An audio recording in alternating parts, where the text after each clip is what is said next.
பாப்போம். பைபிள் வச்சிருக்கவங்க எல்லாம் எடுத்துக்கோங்க பாப்போம். லூக்கா எழுதின சுவிசேஷத்தின் புஸ்தகம் 24வது அதிகாரம். லூக்கா எழுதின சுவிசேஷத்தின் புஸ்தகம் இன்னைக்காவது உயிர் தெழுந்த நாளுக்காவது பைபிளை தரங்க பாப்போம். கர்த்தர் உங்களை ஆசீர்வதிப்பார். லூக்கா எழுதின சுவிசேஷத்தின் புஸ்தகம் 24வது அதிகாரம் முதல் வசனத்துல இருந்து 6வது வசனம் முடிய ஒருத்தர் வாசிப்போம். யாராவது ஒருத்தர். வாரத்தின் முதலாம் நாள் அதிகாலையிலே தாங்கள் ஆயத்தம் பண்ணின கந்த வர்க்கங்களையும் அவர்கள் எடுத்துக்கொண்டு கல்லறையின் இடத்திற்கு வந்தார்கள். கல்லறையை அடைத்திருந்த கல் புரட்டி தள்ளப்பட்டிருப்பதை கண்டு உள்ளே பிரவேசித்து கர்த்தராகிய இயேசு கிறிஸ்துவினுடைய சரீரத்தை காணாமல் அதை குறித்து மிகுந்த கலக்கம் அடைந்து பிரகாசமுள்ள வஸ்திரம் தரித்த 2 பேர் அவர்கள் அருகே நின்றார்கள். அந்த ஸ்திரீகள் பயப்பட்டு தலை கவிழ்ந்து தரையை நோக்கி நிற்கையில் அந்த 2 பேரும் அவர்களை நோக்கி, உயிரோடு இருக்கிறவரை நீங்கள் மரித்தோர் இடத்தில் தேடுகிறது என்ன? அவர் இங்கே இல்லை, அவர் உயிர் தெழுந்தார். அல்லேலூயா. ஆமா, எல்லாம் கவனி. நல்ல சத்தமா ஆமென் அல்லேலூயா சொல்லுங்க. சீக்கிரம் முடிச்சிடுறேன். அல்லேலூயா. நல்லா சொன்னீங்கன்னா நல்லா பசிக்கும், நல்லா சாப்பிடலாம். அல்லேலூயா. உங்களை சொல்ல வைக்கிறதுக்கு என்னென்ன வித்த காட்டுறதுக்கு பாரு. மோடி வித்த காட்டுறவங்க கூட மாறிடுவான் போலக்குது. ஆமென். ஆமா, இப்ப கவனிங்க பாப்பா. இன்னைக்கு நான் இதை தான் பேச போறேன். உயிரோடு இருக்கிறவரை நீங்கள் மரித்தோர் இடத்தில் தேடுகிறது என்ன? அவர் இங்கே இல்லை, அவர் உயிர் தெழுந்தார். பக்கத்துல பார்த்து சொல்லு, உயிரோடு இருக்கிறவரை. சத்தமா சொல்லு, உயிரோடு இருக்கிறவரை மரித்தோர் இடத்தில் தேடுகிறது என்ன? அவர் இங்கே இல்லை, அவர் உயிர் தெழுந்தார். அல்லேலூயா. ஆமா, எல்லாம் என்ன பாருங்க. இதே காரியத்தின் கீழே தான் நான் பேச போறேன். இயேசு உயிர் தெழுந்த உடனே முதல் இந்த உலகத்திற்கு சொல்லி கொடுத்தது ஒழுக்கம். சொல்லுங்க, சத்தமா சொல்லுங்க. என்னத்தை சொல்லி கொடுத்தார்? ஒழுக்கத்தை சொல்லி கொடுத்தார். உயிர் தெழுந்த உடனே பரலோகத்துக்கு போயிருக்கணும். இயற்கைக்கு அப்பாற்பட்ட அற்புதம் என்ன செஞ்சிருக்கணும்? மேல சுத்தி வச்ச துணி எல்லாம் கண்ட மணிக்கு கலட்டி தூக்கி தூர போட்டுட்டு, தலையில சுத்தின துணி எல்லாம் தூர போட்டுட்டு தானே போயிருக்கணும். ஏன்னா தேவதூதன் இருக்கான் பத்தியா, மடிச்சு வைப்பான்னு சொல்லி இருக்கணும். ஐயோ தலையாட்டுங்கப்பா, தேவதூதன் இருப்பான் மடிச்சு வைப்பான்னு சொல்லி இருக்கணும். என்னென்னமோ பண்ணிருக்கணும். ஆனா ஆண்டவர் பாருங்க, அவர் ஆண்டவர், உயிர் தெழுந்தவர், சர்வ வல்லம் இல்லவர், வானத்திலும் பூமியிலும் சகல அதிகாரமும் உடையவர். அப்பேற்பட்ட தேவகுமாரன் உயிர் தெழுந்த உடனே தன் உடம்புல இருக்கிற வஸ்திரத்தெல்லாம் கண்டமணிக்கு கலட்டி போடாம சுத்தமா அழகா ஒழுங்கா மடிச்சு வச்சுட்டு, தலையில் இருக்கிற தலைப்பாகி எடுத்து ஒரு பக்கம் அழகா வச்சுட்டு வெளியே வந்தாராம். ரட்சிக்கப்பட்ட உடனே வீடு சுத்தமா இருக்கணும். இதெல்லாம் நாங்க பேசாதனால தான் பன்னாடையா மாறிட்டோம். பன்னாடையினுடைய மெயின் காரியம் என்ன தெரியுமா?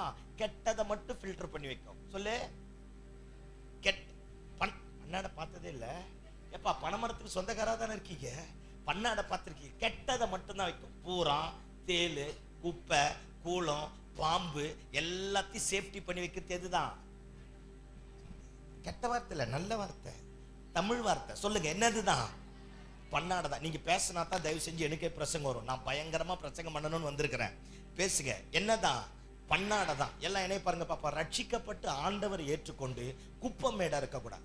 சபைக்கு வந்தாலும் நீட்டா ஒழுங்கு கிரமமா வரணும். உன்னை பார்த்த உடனே தேவ பிரசன்னத்தை பார்க்கணும். அல்லேலூயா. ஆமா, அந்த பேண்ட் இன்னர் வியர் தெரியுற மாதிரிலாம் பேண்ட் போடக்கூடாது. ஆமான்னு சொல்லுங்க பாப்போம். ஆமா, எல்லாம் கவனிங்க. சகோதரி மாதிரிலாம் கவனிங்க, அம்மா மாதிரிலாம் கவனிங்க. பிள்ளைங்களுக்கு உடுத்த வேண்டிய விதத்துல வஸ்திரத்தை உடுத்த கத்து தரணும். அவலட்சணமான வஸ்திரத்தை உடுத்த கூடாது. இச்சைக்கு ஏதுவான வஸ்திரத்தை உடுத்த கூடாது. அடுத்தவன் பார்த்து ஒரு மாதிரி அசிங்கப்படுற மாதிரி, முகம் சுளிக்கிற மாதிரி வஸ்திரத்தை உடுத்த கூடாது. நல்லதை சொல்லி தருவோமே. அல்லேலூயா சொல்லுங்க பாப்போம். ஆமா, நல்ல நீட்டா ட்ரெஸ் பண்ணிட்டு வரணும். சபைக்கு வரும்போது நீட்டா வரணும். பக்தி விருத்திக்கு ஏதுவா இருக்கிற சகோதரியா மாறணும். பரிசுத்தவானை போல நம்ம காணப்படணும். சத்தமாமே. பாதி இங்க இழுத்துன்னு பாதி அங்க இழுத்துட்டு, பொண்ணுங்க போற லெகின்ஸ் மாதிரி பேண்ட்டை கண்ட மேனிக்கு போட்டுக்கின்னு, முக்கால் காலை போட்டுக்கின்னு, கால் காலா போட்டுக்கின்னு, கர்மாந்திரம். இயேசுவின் ரத்தம் ஜெயம். அல்லேலூயா. நல்லா உடுத்தியா, நாகரிகமா இருயா, நல்ல காஸ்ட்லியா இரு, நல்ல ஃபேஷனா இரு. அதே நேரத்துல அநாகரிகமா நடக்க. நான் பேசுறது புரியுதாயா? அல்லேலூயா சொல்லுங்க பாப்போம். ஆமா, நல்லா இரு, சத்தம் ஆமேன்னு சொல்லுங்க பாப்போம். ஆமா, ஏர்ஃபோர்ஸ்ல ஒர்க் பண்றவர் எனக்கு ஒரு நல்ல நண்பர் ஒருத்தர் இருக்கிறார் பாருங்க. அவர் கூட போயிட்டு போனேன். நான் சாதாரணமா என்னை பிக்கப் பண்றதுக்காக லான்ச்சில இருந்து வீட்டுக்கு கூட்டி சர்ச்சு கூட்டு போறதுக்காக வந்தா. நான் லான்ச்சில தங்கியிருந்தேன். பயங்கரமா இன்சைட் பண்ணிட்டு ஐஃபையா வந்தா பாருங்க. லூயிஸ் பிலிப் ஷர்ட் போட்டுருந்தா, பேண்ட் பயங்கரமா இருந்தது. நான் கேட்டேன், எப்பவுமே இதே மாதிரி தான் இருப்பீங்களா இல்ல இதே மாதிரி தான் எப்பவுமே இருப்பீங்களா அப்படின்னு கேட்டேன். அப்போ அவர் சொன்னார், பாஸ்டர் நான் ஏர்ஃபோர்ஸ்ல ஒர்க் பண்றேன் பாஸ்டர், அதனால எனக்கு சில ஒழுங்கு கிரமத்தை கத்தந்துட்டாங்க. அந்த ஒழுங்கு கிரமத்தை என்னால மாற்ற முடியல பாஸ்டர். நான் எப்பவுமே எங்க வெளியே போனாலும் நீட்டா இன்சைட் பண்ணிட்டு தான் பாஸ்டர் போவேன் அப்படின்னா. இந்த மேல இருக்குல்ல பட்டனு, காலர் பட்டன், இந்த பட்டன் இருக்குல்ல காலர் பட்டன் கீழே, இந்த பட்டனை கலட்டி விட்டாலே அநாகரிகமானவன் அர்த்தமா. இந்த பட்சலா இதுதான் என் நாகரிகத்தை காட்டக்கூடாது. ரெஸ்பெக்டான பட்டனே இதுதானா? என்னது? ஆமா, இந்த பட்டனை போட்டாதான் அவன் தகுதி திறமையானது அப்படின்னு அர்த்தமா. இந்த பட்டன் தான் ரெஸ்பெக்ட காட்டுமா. அப்பதான் அவர் சொன்னார், அப்பதான் நான் நினைச்சேன் ட்ரெஸ்ல கூட இவ்வளோ ஒரு பெரிய மகத்துவம் இருக்கு போல இருக்கு பாருங்க. அந்த தம்பி நல்ல அற்புதமா சொல்லி தந்தா. ஏர்ஃபோர்ஸ் அனுப்புனாராம். இந்தியா தேசத்தினுடைய ரகசியங்களை ஒரு குறிப்பிட்ட பட்டணத்திலிருந்து சென்னை வரைக்கும் கொண்டு போனோமா. கார்ல யாரும் போகக்கூடாதான், இவர் மட்டும் தான் கார்ல போவாராம். 4 மணி நேரம் அந்த பட்டணத்துக்கு கிட்டத்தட்ட 550 கிலோமீட்டர் 600 கிலோமீட்டர் சென்னைக்கு அந்த பட்டணத்துக்கும் தூரம். ஆனா அந்த பட்டணத்திலிருந்து 4 மணி நேரத்துல அந்த காரை கொடுத்து அனுப்புறான். கார் எதனா இடையில ரிப்பேர் ஆயிட்டா இவர் போன் பண்ண அடுத்த செகண்டே புது கார் வருமா. அப்போ ஒரு பெரிய உத்தரவாதம். ராணுவ இந்திய தேசத்தினுடைய ரகசியம், ராணுவத்தினுடைய ரகசியம், ஏர்ஃபோர்ஸினுடைய ரகசியம் பாருங்க. அப்பேற்பட்டது சுமந்துட்டு போறவன் எந்த நேரத்திலையும் ஒழுங்கு கிரமமா இருப்பானா. ஆமென். எனக்கு அவரை பார்த்தோன்னே ரொம்ப போராமையே மாறிடுச்சு. எப்பவுமே இப்படித்தான் இருப்பீங்களா பிரதர்? யாருக்காக மாற மாட்டீங்களா? இல்ல பாஸ்டர், இது என் ரத்தத்திலேயே ஊறிடுச்சு. என் ஒய்ஃபை கேளுங்க, எங்க அப்பாவை கேளுங்க, அந்த மாதிரிலாம் பண்ணவே மாட்டேன். எத்தனை ஃபேஷன் வந்தாலும், எத்தனை எதிர்மறையாக காரியம் வந்தாலும் எனக்கு இருக்கிற அந்த ஜென்யூனஸை நான் ஒருபோதும் விட்டு கொடுக்க மாட்டேன்னா. தம்பி தங்கச்சிலாம் கவனிங்க பாப்பா, தம்பி மாதிரிலாம் கவனி. தயவு செஞ்சு நல்லா ட்ரெஸ் பண்ணு, நீட்டாவா, அழகாவா, ஜென்யூனா நட. உன்னை பார்த்த உடனே தேவனுக்கு ஏற்ற பாத்திரன்னு சொல்லணும். ஆமென். இன்னர் வியர் தெரிகிற மாதிரி பிஞ்சு போன பேண்ட்டை போட்ட மாதிரி பிச்சைக்காரனுக்கு பிச்சைக்காரன் மாந்தி எடுத்த மாதிரி எல்லாம் போட்டுட்டு வந்த கொன்னே போடுவேன். சோத்திரம் ஆண்டவரே, நான் தான் இருக்க மாட்டேனே சொல்லிட்டு போறேன். அல்லேலூயா சொல்லுங்க பாப்போம். ஆமா, நல்லா இருக்கணும். உன்னை பார்த்த உடனே 4 பேர் அட்மையர் பண்ணணும், உன்னை பார்த்து வசீகரிக்கணும். நீ 4 பேருக்கு எக்ஸாம்பிளா மாறணும், ரோல் மாடலா மாறணும். அல்லேலூயா. ஆமா, நீங்க எல்லாம் நல்ல நீட்டா இருக்கீங்க, நீட்டா இருக்கணும். ஆமா, உங்களுக்கும் சேர்த்து தான். அல்லேலூயா சொல்லுங்க பாப்போம். எதை உடுத்தினால் அற்புதமா சொல்லு. தேவ புத்திரர்கள், தேவனுடைய பாத்திரப்பா. அந்த பிள்ளைங்க சர்ச்சைக்கு போற பிள்ளைங்கப்பா, என்ன அழகா போறாளுங்க பத்தியா அப்படின்னு சொல்லணும். அந்த முகத்தை பார்த்தாலே தேவ பிரசன்னம் வரணும், பேய் பிரசன்னம் வரக்கூடாது. சோத்திரம் ஆண்டவரே. ஒழுக்கம் சொல்லுங்க. என்னவோ தெரியல, சொல்லணும்னு தோணுது, சொல்லிடுறேன். ஒழுக்கம் சொல்லுங்க. நல்ல நீட்டா ட்ரெஸ் பண்ணு, நல்ல நாகரிகமா இரு, நல்லா இரு, நல்ல அழகா வா. அதே நேரத்துல தேவ பிரசன்னத்தோட வா, தேவ மகிமையோட வா. அடுத்து உங்க கையை எடுத்து சோத்திர சொல்லணும். பிரைஸ் லாட்க்கா, பிரைஸ் லாட் தங்கச்சி, நல்லா இருக்கியாமா அப்படின்னு சொல்லணும். ஐயோ பிள்ளையாது அப்படின்னு சொல்லக்கூடாது. விளங்குச்சா ராசாத்தி? மாறணும். Where there is changes there will be a growth. மாறணும், அது நல்லது. அப்பா அம்மா எதனா சொன்னாங்கன்னா கேளு. உனக்கு புரியாது, உன் ரத்த ஓட்டத்துல இன கவர்ச்சியில வாலிப வயசுல ஏதேதோ பண்ண தோணும். அதெல்லாம் தூக்கி தூரம் போட்டுட்டு அப்பா அம்மா சொல்றாங்கல்ல அந்த வார்த்தையை நல்லா கேள். நல்ல ட்ரெஸ்ஸா போடு, உனக்கு பிடிச்சத போடு, நல்லா உடுத்து, நல்லா இரு. நான் எதுலையும் குறை சொல்லலை, ஆனா அது நாகரிகமா இருக்கட்டும். தப்பா ரைட்டா நான் பேசுறது? அநாகரிகமா, அவலட்சணமா, அடுத்தவன் இச்சையா பாக்குற மாதிரி, அடுத்தவன் கெடுக்கிற பாக்குற மாதிரி, அடுத்தவனை இடையூறுக்கு உண்டாக்குற மாதிரி தயவு செஞ்சு போடாதீங்கப்பா. கர்த்தர் உங்களை கோடா கோடி ஆசீர்வதிப்பாரு. அம்மா மாதிரிலாம் புள்ளைய இழுத்து 4 வச்சு அனுப்பணும். நீ தாயா இரு, பேயா மாறாத. உன்னாலதான் எல்லாம் கெடுது. அல்லேலூயா. யார் சொன்னது? அவ என் பேச்சை கேட்க மாட்டான். யாரோ சொன்ன மாதிரி கேட்டுச்சு. இயேசுவின் ரத்தம் ஜெயம். அல்லேலூயா. மாறணும். ஒழுக்கம் சொல்லுங்க.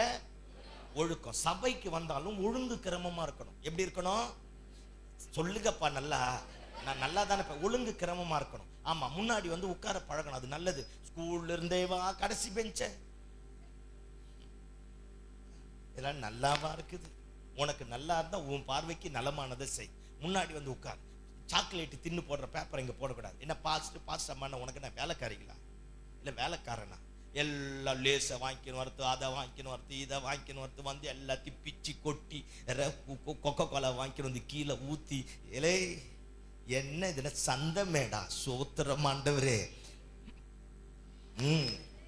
சாக்லேட் வாங்கிட்டு வா, நான் வேணான்னு சொல்ல. பிஸ்கெட்டை வாங்கிட்டு வா, வேணான்னு சொல்ல. வாங்கிட்டு வந்து குழந்தைங்களுக்கு கொடுத்துட்டு சாக்லேட்டு பிஸ்கெட்டை வேஸ்ட் பேப்பரை உன் பேக்கில் போட்டு கொண்டு போய் வெளியே போடு. சோத்திரம். இதுதான் ஒழுக்கம். இது என்னது? இது தேவ பிரசன்னம் இருக்கிற இடம், தேவன் இருக்கிற இடம், தேவ ராஜ்யம் இருக்கிற இடம். இந்த இடத்துல உடைஞ்சு போன வரவங்கிட்டெல்லாம் கர்த்தர் முகமுகமாய் சந்திக்கக்கூடிய இடம், தெய்வத்தை தரிசிக்கக்கூடிய இடம், நாம துதிக்கிற துதியை கர்த்தர் சுகந்த வாசனையா முகரக்கூடிய இடம். அப்பேற்பட்ட இடத்துல நான் பேசுறது தப்பா ரைட்டா? சத்தம் ஆமேன்னு சொல்லுங்க பாப்போம். குழந்தைகளுக்கு தேவையானதை வாங்கி கொடு, நான் வேண்டான்னு சொல்லல. கீழே ஊத்தாத, ஒழுக்கத்தை கத்துத்தா. குழந்தை எங்கேயாச்சும் பாதி தின்னுட்டு கீழே போட்டா இழுத்து பலான்னு ஒண்ணு வை. ரத்தம் சிந்தி காசை போட்டு வாங்கிட்டு வந்த தின்னுட்டு கீழே துப்புறான் அப்படின்னு. நீ என்னவோ பெரிய அமிதாப் பச்சனுக்கு அம்மா மாதிரி ஆளுங்களப்ப. சோத்திரம் ஆண்டவரே. புரியுதா ஆண்டவமாரே? அல்லேலூயா. ஆமா, செலவு பண்றதுக்கு அந்த இழிச்ச வாயம் ஊங்கிட்ட மாட்டிட்டான். நல்லா அந்த ஆளை போட்டு பாவம். சோத்திரம் ஆண்டவரே. ஆமா, எதையுமே வீணாக்காது. நான் பேசுறது புரியுதா? எதையுமே வீணாக்காது. சாக்லேட் முழுசா சாப்பிட சொல்லு. பாதி வேணான்னா சாக்லேட்டை வாங்கி தர மாட்டோம். அடுத்த முறை வாங்கி தராத. அவன் சாக்லேட் வாங்கி தரலன்னா சாவ மாட்டான், உயிரோடு இருப்பான். அதனால அந்த மாதிரி ஒழுக்கம் சொல்லு. ஒழுக்கம். சர்ச்சில் சாப்பிட்ற சாப்பாடு வீணாக்காது, வீட்டில் சாப்பிட்ற சாப்பாடு வீணாக்காது. தெய்வம் கொடுத்த சாப்பாடு. எத்தனையோ பேர் சாப்பாடு இல்லாமல் இருக்கான், எத்தனையோ பேர் வாழ வழி இல்லாமல் இருக்கான். அப்பா அம்மா கஷ்டப்பட்டு சம்பாதிக்கிறது சில நேரத்தில் வீணாகும். கவலைப்படாது, ஏன்னா நானும் அந்த மாதிரி செய்யறேன்ல. அதனாலதான் வீணாகும். வீணானா அந்த மாதிரி வேஸ்ட் ஆக்கிடாத. யாருக்காச்சும் செய், ஏதாவது ஒண்ணு பண்ணு. சமைக்கிறது சமைக்கிற நல்லா தான் சமை. மனுஷன் வாயில வைக்க முடியல, எவன் திங்குவான்? வீட்டு நாய் கூட திங்க மாட்டேங்குது. எங்களை எந்த கேவலத்துல வச்ச பாரு நீ. அல்லேலூயா. ஆளுங்களை பாடுறா. அது என்ன சூப்பா மட்டன் குழம்பான்னு தெரிய மாட்டேங்குது. அப்படியே கவுச்சி ஸ்மெல் அப்படி வருது. பாதிப்பு நிறையங்கிற. அப்ப ஒரு நாள் வர எனக்கு நான் பாவம், யாரு பெத்த பிள்ளைகளோ எத்தனை நாள் செத்து பொழைச்சிருக்காங்களா ஐயா மார்க்கே. பாவம், எதையும் தாங்க இதயம். அல்லேலூயா சொல்லுங்க பாப்பா. செய்யறது நல்லா செய்யணும். சொல்லு, நல்லா செய்யணும். ஏன் 2 பசங்க இருக்காங்க, ரொம்ப நல்லவங்க. நல்லா இல்லைன்னா சாப்பிட மாட்டான் அப்படின்னா நான் டேய் ரெடி ஆயிடுறான்னு அர்த்தம். எனக்கு புரியல, புரியாது. அல்லேலூயா.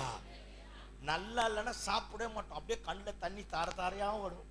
என்னடா வயிறு வலியா, என்னடா எனக்கு வேண்டாம் எனக்கு வேண்டாம். அப்பவே ஜேம்ஸ் நீ அலர்ட் ஆயிடுன்னு அர்த்தம். அல்லேலூயா சொல்லுங்க பாப்போம். நல்லா இல்லைன்னா நானும் சாப்பிட மாட்டேன். ஐயா, நான் என்ன மானம் கட்டவனா? கவரிமான் பரம்பரை. சத்தியமா சொல்றேன், என் ஒய்ஃபு கூட வீடியோ பார்த்தாலும் சரி, அவளுக்கே தெரியும். தட்டுல கைய கழுவுறேன்னா ஐயா முடிச்சிட்டார், அதுக்கப்புறம் அவன் முகமே மாறிடுமே. என்ன சமைக்கணும், சமைக்கிற எல்லாம் தான் போடுற, கேட்கறது எல்லாம் தான் வாங்கி தரோம். அந்த மானங்கட்ட சாப்பாடை நாங்க சாப்பிடணுமா? இயேசுவின் ரத்தம் சேர்ந்து உயிர் தெழுந்த நாள்ல மாறணும். பக்கத்துல பார்த்து சொல்லு, மாறு, எல்லாம் மகிமையா மாறட்டும். ஆமே. தெரியலன்னா கத்துக்கோ. எல்லாம் தெரிஞ்ச ஏகாம்பரத்துக்கு அம்மா மாதிரி இருக்காத. அல்லேலூயா. புரிஞ்சுதான் நான் பேசுறது? ஆமா. ஒழுக்கம், சாப்பாடு ஒழுக்கமா இருக்கணும். சர்ச்சுக்கு வந்தா சாப்பாடு போட்டா இங்க சாப்பிட்ற பிளேட் எல்லாம் நம்ம தான் கழுவி வைக்கணும். இங்க யாரும் வேலைக்காரி கிடையாது, எல்லாரும் உங்களை மாதிரி தான். ஆமா. சில கேம்புக்கு நான் போயிருக்கிறேன், சில கான்ஃபரன்ஸ்க்கு போயிருக்கிறேன், சில லீடர்ஸ் மீட்டிங் போயிருக்கிறேன். எங்க தலைவர்லாம் லைன்ல நின்று தான் பிளேட் வாங்குவாங்க. பாருங்க, என்ன நீங்க போய் உட்காருங்க, நான் வாங்கிட்டு வரேன். தம்பி நீ சாப்பிட்டு போ. எல்லாருமே லைன் நின்று பிளேட்டை வாங்கி. ஸ்கிரிப்சர் யூனியன் எங்கன்னா போயிருக்கீங்களா? அடுத்த முறை பாஸ்டர் கூட்டிட்டு போவார். மெட்ராஸ்ல மகாபலிபுரத்தில் ஒரு இடம் இருக்குது, ஸ்கிரிப்சர் யூனியன். அங்க போனீங்கன்னா ரெட்ரீட் சென்டர் நல்லா இருக்கும். அந்த இடத்துல போனீங்கன்னா அவங்கவுங்க பிளேட் அவங்கவுங்க தான் கழுவணும். நீ எப்பேற்பட்ட ஜம்பாவானா இருந்தாலும் உன் பிளேட்டை நீ தான் கழுவணும். அது வந்து ஒரு ஒழுக்கம். அது என்னது? சத்தமா சொல்லுங்க, ஒழுக்கம். பாருங்க, லீடர் தான் இருப்பாங்க, பெரிய ஆளா இருப்பாங்க, அவங்களாம் உலகமே அவங்கள பார்த்து பயப்படும். அதே லைன்ல நின்று அவங்க பிளேட்டை வாங்கி வேஸ்ட்ல கொண்டு போய் வேஸ்ட்ல போட்டு தட்டை சுத்தமா கழுவி வைக்க வேண்டிய இடத்துல ஒழுங்கா வச்சுட்டு போவாங்க. எல்லாம் கவனி. சபைக்கு வந்தாலும் சரி, நான் ஏற்கனவே சொன்ன மாதிரி என் வீட்லயே அந்த மாதிரி தான். சாப்பிட்டு முடிச்சியா டைனிங் டேபிள் மேலேயே தட்டு வச்சுட்டு போக கூடாது, பொழந்துருவேன். 4வது தான் படிக்கிறான் சின்னவன், பெரியவன் 6வது தான் படிக்கிறான். வேஸ்ட்டை கொண்டு போய் டஸ்ட்பின்ல போடணும், தட்டை கொண்டு போய் வாஷ் பேஷன்ல வைக்கணும், கழுவிட்டு ஒழுங்கா வரணும், டவலை வச்சு கைய துடைக்கணும். என்ன சோத்திரம் ஆண்டவரே, ஒரு ஒழுக்கம் வேண்டாமா? தப்பா ரைட்டா நான் பேசுறது? ஆமா, எந்த வீடானாலும் சரி பிள்ளைகளுக்கு கத்தா இதெல்லாம் நல்ல காரியம். பாசத்தை முன்னாடி வச்சு பரிசுத்தத்தை பின்னாடி வச்ச நம்ம பிள்ளைகளை மாதிரி நம்மளை பரிதபிக்க விடுறவன் இந்த உலகத்துல ஒருத்தனும் கிடையாது. பரிசுத்தத்தை முன்னாடி வச்சு பாசத்தை பின்னாடி வச்ச நம்ம பிள்ளைகளை மாதிரி நம்ம தலையை நிமிர பண்ணக்கூடியவன் எவனும் கிடையாது. அல்லேலூயா, ஆமென். மாறணும். நான் பேசுறது புரிஞ்சுதா? தட்டு இப்ப மதியம் சாப்பிட போறோம், சாப்பிட்டு முடிச்சுட்டு தட்டை நீட்டா கழுவணும். நீட்டா கழுவி வேஸ்ட்ல போட்டு இந்த இடம் இதே மாதிரி இருக்கணும். ஒரு சாப்பாடு கீழே சிந்தாம கத்தாரும். அதெல்லாம் நல்லது கிடையாது, ஒழுக்கம் கிடையாது. ஒழுங்கினோம் அதெல்லாம். தேவன் ஆராதிக்கிறோம், சத்தியமுள்ள தெய்வத்தை ஆராதிக்கிறோம். உயிர்த்தெழுந்த இயேசு கற்றுக் கொடுத்ததே ஒழுங்குதான். தப்பா ரைட்டா நான் பேசுறது? உங்க வீட்டுக்கு நான் வந்து டைனிங் டேபிள் மேல உட்காந்து கருவேப்பிலை இந்த பக்கம் தூக்கி போட்டு, எலும்பை இந்த பக்கம் தூக்கி போட்டு, அந்த காஞ்சி போன தோசையை முன்னாடி தூக்கி போட்டா எப்படி இருக்கும்? இவெல்லாம் ஊழியக்காரனா அப்படின்னு எனக்கு காரி துப்பு வெல்ல. நீ மட்டும் இங்க செய்யலாமா? உன் மனசாட்சி தொட்டுக்க செய்யலாமா? நீ இந்த சத்தமே காணோம். அல்லேலூயா. வேணாம், நல்ல நீட்டா சாப்பிடு, போதுமான அளவு சாப்பிடு, நல்லா சாப்பிடு, குடும்பமா உட்காந்து சாப்பிடு. இது ஒரு பெரிய ஐக்கியம். இது அற்புதமான தேவன் கொடுத்த சாப்பாடு. இத்தனோடு பிரசாதம் தரன்ட்டு காலையில கட்டி பச்சை தண்ணியில குளிச்சுட்டு ஈர துணியை உடம்புல சுத்திட்டு உட்கார்ந்துங்கிறான். அந்த இலையில இத்தனோண்டு தரம், அதை வாங்கி நக்கி நக்கி நக்கி நக்கி நக்கி நக்கி நக்கி நக்கி நக்கி. உனக்கு சிக்கன் பிரியாணி போட்டாலும் மட்டன் பிரியாணி போட்டாலும் நீ வேற. புரியுதா? அல்லேலூயா. மாறணும், ஒழுக்கம். சொல்லு சத்தமா. யாருக்கிட்டையும் உன் வேலையை விடாத, உன் வேலையை இன்னொருத்தர்கிட்ட விடாது. என் ஒய்ஃப் கிட்ட கூட என் வேலையை விட மாட்டேன். எனக்குன்னு சில ரெஸ்பான்சிபிலிட்டி இருக்கு. I have to do my responsibility. என் உத்தரவாதத்தை நான் தான் செய்யணும். என் ஒய்ஃப் கிட்ட கூட கொடுக்க மாட்டேன். எனக்குன்னு சில கடமைகள் இருக்கு. நான் கேட்பா, என்னால முடியாத போது நீ செய். எனக்குன்னு இருக்கிற ரெஸ்பான்சிபிலிட்டியை ஹேண்ட் ஓவர் பண்ணக்கூடாது. அப்போ உனக்குன்னு சில ரெஸ்பான்சிபிலிட்டி இருக்கு. சபையில சில உத்தரவாதம் இருக்கு, சில ஒழுங்கு இருக்கு, சில நியாயங்கள் இருக்கு. மாறணும். இந்த பாஸ்டர் கூட இருக்கிறவங்க, இந்த 4-5 சகோதரிமாருங்க பாவம், அதுங்க மாட்டிக்கும். இந்த பிள்ளைங்க மாட்டிக்கும். மொத்தத்தையும் கழுவி தொடச்சி வாரம் மாசம் சோறு போடும் போதெல்லாம் நீங்க என்னவோ பெரிய அந்த மாதிரியும், இவங்க என்னவோ அந்த மாதிரி. என்னது இது? இதெல்லாம் உன் மனசாட்சியை தொட்டுக்க. நல்லதா? நல்லது கிடையாது. ஒழுக்கம். சொல்லு. நான் பேசுறது புரிஞ்சுதா? ஆமா, ஒழுக்கம். சர்ச்சு முடிச்சுட்டு போறோமா, இதெல்லாம் செய்றீங்க. திரும்ப நான் சொல்லிடுறேன். பாய் எல்லாத்தையும் எடுத்து வச்சுட்டு, சேர் எல்லாத்தையும் எடுத்து வச்சு நல்லா நீட்டா பெருக்கிட்டு, லைட்டு ஃபேன் எல்லாம் ஆஃப் பண்ணிருக்கா, ஆஃப் பண்ணிட்டு போகணும். நமக்காக தான் வாடகை கட்டுறான், நமக்காக தான் பே பண்றான். என் பையனை பார்த்து சொல்லியிருக்கிறேன், டேய் கரண்ட் பில்லுக்கு கூட நீ கணக்கு சொல்லணும் ஆண்டவருக்கு. சும்மா அந்த ரூம்ல ஃபேனை போட்டுட்டு, இந்த ரூம்ல ஃபேனை போட்டு, இந்த ரூம்ல ஃபேனை போட்டு, டிவி ஆன் பண்ணிட்டு வரக்கூடாது. உங்க வீடானாலும் சரி, சபையானாலும் சரி, நம்ம தானே கரண்ட் பில்லை பே பண்றோம். அவனுக்கு சொல்லிக் கொடு, சின்ன சின்ன காரியத்துல சொல்லிக் கொடு. அதே மாதிரி சர்ச்சில் வந்து அநாகரிகமா நடக்கூடாது. ஏய் வா என்னது இது? நான் அநாகரிகமா நடக்கக்கூடாது. சொல்லுங்க. ஒருத்தங்க ஜெபம் பண்ணா இடிச்சிட்டு போகக்கூடாது, ஒருத்தங்க ஆராதிச்சா இடிச்சிட்டு போகக்கூடாது. அவன் தெய்வத்தை எனக்கு கத்தந்தது அதான். நான் இன்னைக்கு தனியா ஜெபம் பண்றேன். நான் முட்டி போட்டா 3 மணி நேரம், 2 மணி நேரம், 1 மணி நேரம், அரை மணி நேரம், 10 நிமிஷம் கூட ஜெபம் பண்ணுவேன். நான் ஜெபம் பண்ற நேரத்துல என் ஒய்ஃப் என் பக்கத்துல வரமாட்டா, என் பிள்ளைங்க என் பக்கத்துல வரமாட்டா. டீ போட்டு எடுத்துன்னு வந்தாலும் பாருங்க, எடுத்துன்னு வந்து பக்கத்துல வச்சுட்டு சத்தம் லேசா கேட்கற மாதிரி வச்சுட்டு போயிடுவான். என் பசங்க நான் ஜெபம் பண்றோன்னு எந்த காரியம் வந்தாலும் என் பக்கத்துல வரமாட்டான். நான் சொல்லிக்கிறேன், நான் ஆண்டவரோடு பேசுறேன், நீ வரக்கூடாது. என் பசங்க ஜெபம் பண்ணும் போது நான் போக மாட்டேன். என் ஒய்ஃப் ஜெபம் பண்ணும் போதும் அவளை நான் டிஸ்டர்பே பண்ண மாட்டேன். என் உயிர் போற காரியம் வந்தாலும் அவள் ஜெபம் பண்றாளா, அவளை எழுப்பவே மாட்டேன். அவன் ஆண்டவரோடு பேசுறாங்க, நான் பிராக்டிஸ் பண்றத உங்ககிட்ட பேசுறேன். இல்லையா? சொல்லுங்க பாப்போம். யாரா இருந்தாலும் ஜெபம் பண்றாங்களா, டிஸ்டர்ப் பண்ணக்கூடாது. அப்போ தேவாலயத்தில் வரும்போது ஒழுக்கத்தோடு வருவோம், நல்லா வருவோம், நல்லா ஆராதிப்போம். நமக்காக அவர் உயிர் தெழுந்திருக்கிறார், நம்ம வாழ வைப்பதற்காகத்தான் வந்தா, நமக்காக கடைசி சொட்டு ரத்த வரைக்கும் செஞ்சா. அப்பேற்பட்ட தெய்வத்துக்கு நம்ம உத்தமமா இருக்கணுமா வேண்டாமா? ஒழுக்கம். சொல்லுங்க பாப்போம். ஒழுக்கம். அல்லேலூயா. காரணங்கள் சொல்லுகிறவர்கள் சாதிப்பதில்லை, சாதிக்கிறவர்கள் காரணங்களை சொல்வதில்லை. ஆமா, கண்டதுக்கெல்லாம் காரணம் சொல்லக்கூடாது, எக்ஸ்கியூஸ் சொல்லிட்டே இருக்கக்கூடாது. Try your best level. முடிஞ்ச அளவுக்கு நம்முடைய உத்தமத்தை ஃபாலோ பண்ணுவோம், ஒழுக்கத்தை ஃபாலோ பண்ணுவோம், முடிஞ்ச அளவுக்கு வருவோம். அப்பா அம்மா வேலை கொடுத்தா தட்டாத, செஞ்சிடறமான்னு சொல்லு, செஞ்சு முடி. கடைக்கு போனா அதை போயிடுறமான்னு போயிடு. இப்போ ஹோம் ஒர்க் இருக்கு, அது இருக்கு, இது இருக்குன்னு சொல்ல கிடையாது. வாங்குறதே 35, இதெல்லாம் வேற. அல்லேலூயா. கடன் அப்பா அம்மாவை தட்டாத, தாத்தா பாட்டியை தட்டாத, அம்மாச்சி அப்பம்மா என்னாத, அவங்க எல்லாம் அசட்டை பண்ணாத. அவங்க எல்லாம் நமக்கு கிடைத்த ஒரு பெரிய சொத்து. தாத்தா நான் எதனா செய்யட்டுமான்னு கேளு, உன்னை கூப்பிட்டு ஆசீர்வதிப்பார். அந்த ஆசீர்வாதம் உன் சந்ததி சந்ததியா தாங்கும். அம்மாச்சி நான் எதனா செய்யட்டுமான்னு கேளு, கட்டி பிடிச்சி முத்தம் தந்து உன்னை ஆசீர்வதிக்கும். நீ நல்லா இரு சாமின்னும். அது ஆசீர்வாதம் உன் சந்ததியை காக்கும். அவங்க அப்பன மாதிரியே அடங்காத திரியுது பார், அப்படி சொல்லக்கூடாது. புரியுதா? அல்லேலூயா. மாற்றம் சொல்லு. நான் பேசுறது தப்பா ரைட்டா? தப்பா ரைட்டா? ஒழுக்கத்தை கத்துத்தா, எதுவுமே சீக்கிரம் வரா. Practice will make become an perfect. Practice, முயற்சி பண்ணு, முயற்சி பண்ணு. அப்பா அம்மா பேச்சை கேள், அப்பா அம்மா பேச்சை கேள், சொல்றதை கேள்படி. கடைக்கு போனா கடைக்கு போயிட்டு வா. அவங்க ஏதோ ஒரு பலவீனமா இருக்கும், நம்ம கிட்ட சொல்ல மாட்டாங்க. நமக்காக உயிரையே கொடுக்குறாங்களே, ரத்தத்தையே சிந்துறாங்களே, நம்ம கிட்ட சொல்ல மாட்டாங்க. இருக்கட்டும் மம்மி நீ உட்காரு, நான் போயிட்டு வரேன். போ, கீழ்ப்படி, ஒழுக்கத்தை செய். சர்ச்சில் வந்தாலும் பெரியவங்க யாருன்னா இருந்தாங்கன்னா சேர் இல்லைன்னா பெரியவங்களுக்கு சேரை கொடு. ஐயா இருங்கய்யா, நீங்க உட்காருங்கன்னு சொல்லு. நீங்க முன்னாடி உட்காருங்கய்யா, ஃபேன் கிட்ட உட்காருங்கய்யா, வயசான முடியாதவங்க கிட்ட சொல்லு. புரியுதா? நீ எந்திரிச்சு பெரிய அந்த மாதிரி சேர்ல உட்காந்து வயசானவங்களை முகம் சுளிக்க விடக்கூடாது. இதெல்லாம் ஒழுக்கம். என்னதே நான் பேசுறது புரியுதா? ஆமா, புதுசா என்ன சர்ச்சுக்கு வந்தாங்கன்னா அவங்க போய் சொல்லுவாங்க, பா ராஜபாளையத்துல அந்த ஏஜி சர்ச்சுக்கு போனேன், அந்த பிள்ளைங்கன்னா அந்த பிள்ளைங்க போன உடனே கூப்பிட்டு உட்கார சேர போட்டான், உபசரிக்கிறான், கிறிஸ்துவ காண்பிக்கிறான். அல்லேலூயா. ஆமா, அதனால எல்லா விதத்திலையும் சின்ன சின்ன காரியத்துல இங்கதான் டப்பாவை டம்மு டம்முன்னு போடக்கூடாது. சேர அப்படியே தர்றன்னு இழுக்க கூடாது. விளங்குதா? வெண்கலம் இதெல்லாம் சேரை தூக்கி தான் வைக்கிறோம். அந்த சேரை நகத்தமா வீசுறது, அதை தூக்கி வைக்கணும். சொல்லு. எனக்கு பைபிள் காலேஜில் கத்தது, சுச்சி போடும் போது சத்தம் வரக்கூடாது. சுச்சி இருக்குல்ல, சுச்சி போடும் போது சத்தம் வரக்கூடாது. சத்தம் வந்தது அவன் செத்தான். ஐயோயோ, எங்க ஃபவுண்டர் இப்படி பார்த்தாலே அவன் நான்று கொண்டு செத்துருவான். சத்தம் வரக்கூடாது. இந்தியாவிலேயே முதல் ஏசி சர்ச்சு. சேர் எல்லாம் அப்படியே ஒரே ஒரு மயிர் இழை மீறக்கூடாது. இப்படி லைனை விட்டு போகக்கூடாது. எந்த இடத்துல நின்று சேரை பார்த்தாலும் சேரை கரெக்டா இருக்கணும், அசையக்கூடாது.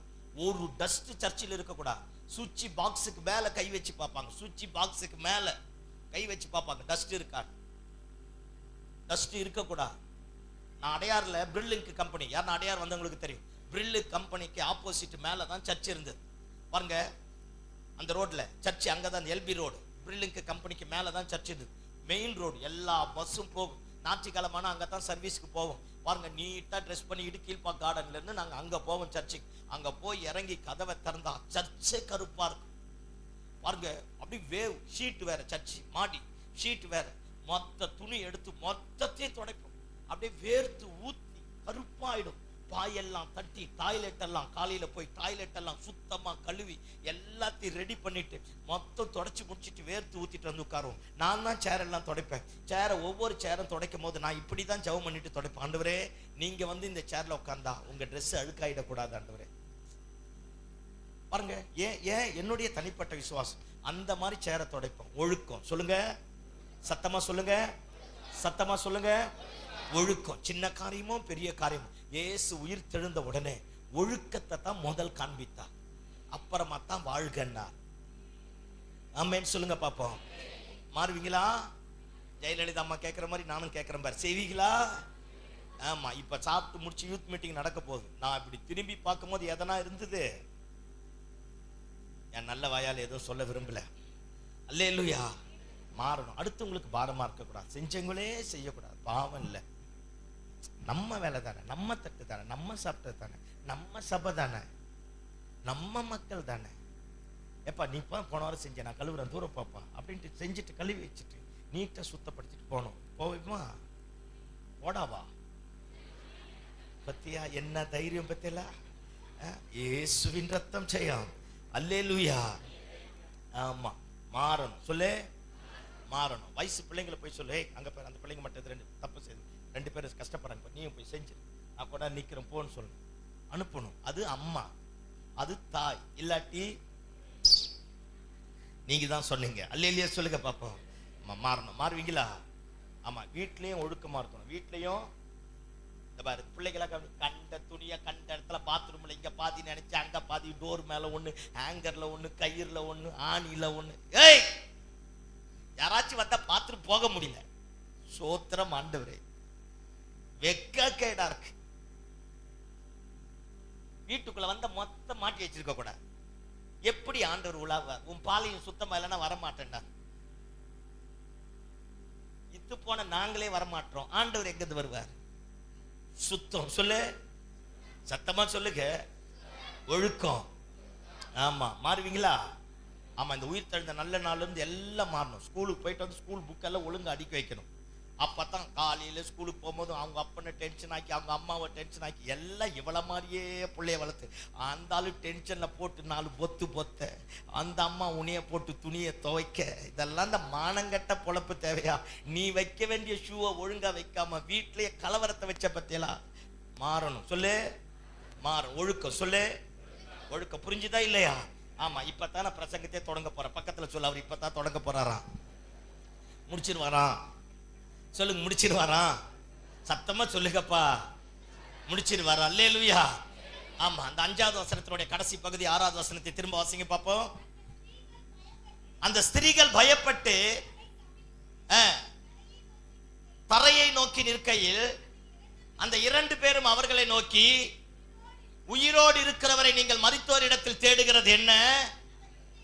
அவர் இங்கே இல்லை, அவர் உயிர் தெழுந்தார். அல்லேலூயா. ஆமா. எல்லாம் என்னை பாருங்க பாப்போம். முக்கியமான காரணத்தை சொல்லிட்டு நான் கரெக்டான நேரத்தில் முடிச்சிருவேன். பசி எடுக்கிற மாதிரி உங்களை விட மாட்டேன். ஏன்னா நானும் உங்களை விட ஜாஸ்தியா இருக்கிறேன். அல்லேலூயா. ஆமா. இப்ப கவனிங்க பாப்போம். பாருங்க, அந்த 2 ஸ்திரீகளை பார்த்து தேவதூதன் இப்படியாக சொல்லுகிறான், உயிரோடு இருக்கிறவரை நீங்கள் மரித்தோர் இடத்தில் தேடுகிறது என்ன? அவர் இங்கே இல்லை, அவர் சொன்னபடியே உயிர் தெழ ஆரம்பித்தார். ஆமென். அவங்க 2 பேரும் ஆண்டவரோடு ஊழியம் செய்த சகோதரிகள். ஆண்டவர் அவர்களுக்கு அற்புதம் செய்தார், பெரிய பெரிய காரியத்தை செய்தார், செத்து போனவர்களை உயிரோடு எழுப்பினதை பார்த்தவர்கள். ஆனா அப்பேற்பட்டவங்க தான் இயேசு ஏற்கனவே சொல்லியிருக்கிறார், 3 நாளைக்கு பின்னாடி நான் உயிரோட வருவேன்னு. ஆனா அவர் அந்த வார்த்தையை நம்ப முடியல. ஐயா, அவங்க உயிர் தெழுந்தவரை பார்த்தாங்கய்யா. உயிர் தெழுதல பார்த்தாங்க. லாசர் உயிரோடு எழுப்பினதை பார்த்தாங்க. யவீருடைய மகள் உயிரோடு எழுப்பினதை பார்த்தாங்க. குஷ்டரோகியை சுகமாக்கினதை பார்த்தாங்க. நாரி போனதை வாசர வீச பண்ணினதை பார்த்தாங்க. அத்தனையும் பார்த்து அவங்களுக்கு ஒரு டவுட். ஏன் இந்த டவுட் வந்தது? ஏன் இவங்க நினைச்சு வீட்டுல உட்கார்ந்துட்டு இயேசு உயிரோட வந்திருக்கிறான்னு சொல்லியிருக்கலாம்ல? தலையாட்டுங்க, சொல்லியிருக்கலாம் இல்ல? ஆனா அத்தனையும் விட்டுட்டு அதிகாலையில இருட்டோட பாருங்க, எல்லா வெள்ளை போலம், தூப வர்க்கம், அது இது கந்த வர்க்கம், பீசின் தைலம், அது இது மொத்தத்தையும் எடுத்துட்டு ஐயாவுக்கு சாம்பிராணி போட வராங்க. ஆமென். சில நேரத்துல பார்த்துக்கீங்களா, ஆராதனைக்கு வர சொன்னா வரமாட்டோம், சாம்பிராணி போட மட்டும் சீக்கிரமா வருவோம். நம்ம என்ன லேசுப்பட்ட ஆளுகளா? சத்தமா இல்லையா சொல்லுங்க பாப்போம். ஃபெஸ்டிவல்னு பாரு வந்துருவோம், ஃபெஸ்டிவல்னு பாரு வந்துருவோம். ஆனா எழுப்புதல் கூட்டம்னு பாரு வரமாட்டோம். எல்லாம் இந்த 2 சகோதரிகளை மாதிரி தான். அல்லேலூயா சொல்லுங்க பாப்போம். இப்ப 2 பேர் வந்துட்டான். 2 பேர் வந்தவனே தேவதூதன் கேட்கிறான், உயிரோடு இருக்கிறவரை நீங்கள் மரித்தோர் இடத்தில் தேடுகிறது என்ன? ஏன் தேவதூதன் இவங்களை பார்த்து இப்படி கேட்டான்? அவங்க ஏன் செத்து போன இடத்துல தேடினாங்க? அவங்களுக்கு வசனம் தெரியாதா? தெரியும். எல்லாம் கவனிங்க. இயேசுவுக்கு சம்பவித்த ஒரு சில காரியங்களை சொல்றேன். அந்த காரியங்கள் ஒரு மனுஷனுக்கு சம்பவித்தா எந்த விதத்திலே அந்த மனுஷன் உயிரோடு எழும்பவே முடியாது. இதுவரைக்கும் இந்த மாதிரி பாடுகளை அனுபவித்த எவனும் உயிரோடு எழுந்ததாக சரித்திரமே கிடையாது. அப்பேற்பட்ட நேரத்துல தான் இது எல்லாத்தையும் இந்த சீஷர்கள், இந்த சகோதரிமார்கள் பார்த்தபடினால இந்த இடத்துல வந்து கல்லறையில நிற்கிறான். தேவதூதன் கல்லை புரட்டிட்டு சொல்றான், உயிரோடு இருக்கிறவரை நீங்கள் மரித்தோர் இடத்தில் தேடுகிறது என்ன? ஏன் அவங்க இந்த இடத்துல வந்தாங்கன்னா, எல்லாம் கவனிங்க பார்ப்போம். இயேசுவுக்கு கிட்டத்தட்ட பாருங்க 36 மணி நேரத்துக்கு மேல நியாய விசாரணை. உட்கார விடல. 36 மணி நேரம் ஒரு மனுஷனை கீழே உட்கார விடல. 36 மணி நேரத்திற்கு மேல நியாய விசாரணை. இங்க இருந்து அங்க கொண்டு போக, அங்க இருந்து இங்க கொண்டு போக, ஒரு டம்ளர் தண்ணி குடிக்க தரல, ஒருவேளை சோறு ஒருத்தன் போடல, ஒருத்தன் அவர் மேல இறக்க குணப்படல. வரவெல்லாம் அவரை அடிச்சான், எச்ச துப்பினான், தலை மேல கொட்டினான், எட்டி வச்சான், வஸ்திரத்தை கிழிச்சான், கோமாளி மாதிரி அவரை நடிக்க வச்சான். பாருங்க, இவருடைய வஸ்திரங்கள் எல்லாத்தையும் கழட்டிட்டு செவ்வங்கியை தரித்து கையில ஒரு கோலை கொடுத்து, நீதான் யூதருக்கு ராஜான்னா. அப்ப கூட இந்த மனுஷன் சாப்பிட்டானா, தண்ணி குடிச்சானா, இத்தனை பாடுபடுத்துறாங்களே, ஒருத்தர் கூட இவன் பட்சத்தில் இல்லையே. பரிதாபப்படவோ விடுவிக்கவோ பாருங்க, அவரை தப்புவிக்கவோ ஒருத்தர் இல்லை. 37 மணி நேரத்திற்கு மேல அவர் பட்ட பாடு அதிகம். 1 மணி நேரம் நின்னுட்டு பிரசங்கம் பண்ணாலே, வீட்டுல போய் ரூமுக்குள்ள போய் படுத்தாலே அப்படியே அடிச்சு போட்ட மாதிரி இருக்கும். இவ்வளோ ஜீவனை கொடுத்து கத்தரம் இல்ல போனாலே அப்படியே என்னமோ பெரிய சாதிச்ச மாதிரி இருக்கும். நமக்கே இந்த பாடுனா 36 மணி நேரம் பகலா கண்ணை மூடாம தூங்காம இப்படி இந்த இடத்துல இருந்து அந்த இடம், அந்த இடத்துல இருந்து இந்த இடம், இந்த இடத்துல இருந்து அந்த இடம், அந்த இடத்துல இருந்து இந்த இடம், நியாயம் நியாயம் நியாயம் விசாரிச்சவெல்லாம் கொலகாரன், முறையா பிறந்தவன் கிடையாது, ஒழுக்கமா இருந்தவன் கிடையாது, கேடு கட்டவன். அப்பேற்பட்டவர்களுக்கு முன்னாடி பரிசுத்தமுள்ள தேவகுமாரன் கை கால்கள் கட்டப்பட்டவராய் நிற்க ஆரம்பித்தார். இந்த நல்ல காலை வேளையில ஆண்டவருடைய சமூகத்தில் வந்து இருக்கிறோம். எல்லாரும் என்னைய பாருங்க பார்ப்போம். எல்லாரும் என்னைப்பாங்க. நாம வாழ வேண்டும் என்பதற்காக நாம சுமக்க வேண்டிய தண்டனையை இயேசு சுமக்க ஆரம்பித்தார். கையை தட்டி ஆமேன்னு சொல்லுங்க பார்ப்போம். ஆமா, இத்தனை மணி நேரம் ஒருத்தனை இழுத்தடிச்சா 36 37 மணி நேரத்துக்கு மேல ஒரு டம்ளர் தண்ணி கூட குடிக்காம இருந்தா அவன் உடம்புல எங்கிருந்து ஸ்ட்ரென்த் இருக்கும், எங்க இருந்து பலன் இருக்கும்? என்ன பண்ணாலும் வாழ்க்கை முடிஞ்சிடும். 1. 2வது பாருங்க, அவரை தலையில முற்றிடத்தை வச்சாங்களாம். இந்த முற்றிடம் இருக்கு பாத்தீங்களா, பயங்கரமான விஷம் நிறைஞ்சது. அந்த முள்ள காலில் குத்திட்டாலே அந்த கால் முழுக்க விளங்காத மாறிடுமா, செயலிழந்து போயிடுமா. 2 நாள் அந்த முள்ளு குத்திட்டு நம்ம அப்படியே இருந்தா மனுஷன் பேரலைஸ்டா மாறிடுவான். என்னது, கை கால் விளங்காம போயிடுவான். அப்படியே வாயெல்லாம் கோணையா மாறிடும். ஒரு பக்கம் எதுவுமே செயல்பட முடியாதான். அவருடைய தலையில அந்த விஷம் நிறைந்த 2 விதமான முள்ளு, அந்த முள்ள கிரீடமா பின்னி எடுத்துட்டு வந்து தலையில வச்சு அப்படியே தலையில அழுத்த ஆரம்பித்தானா. எல்லாம் பாருங்க, அந்த நரம்பு எல்லா இடத்துல இந்த குத்தும்.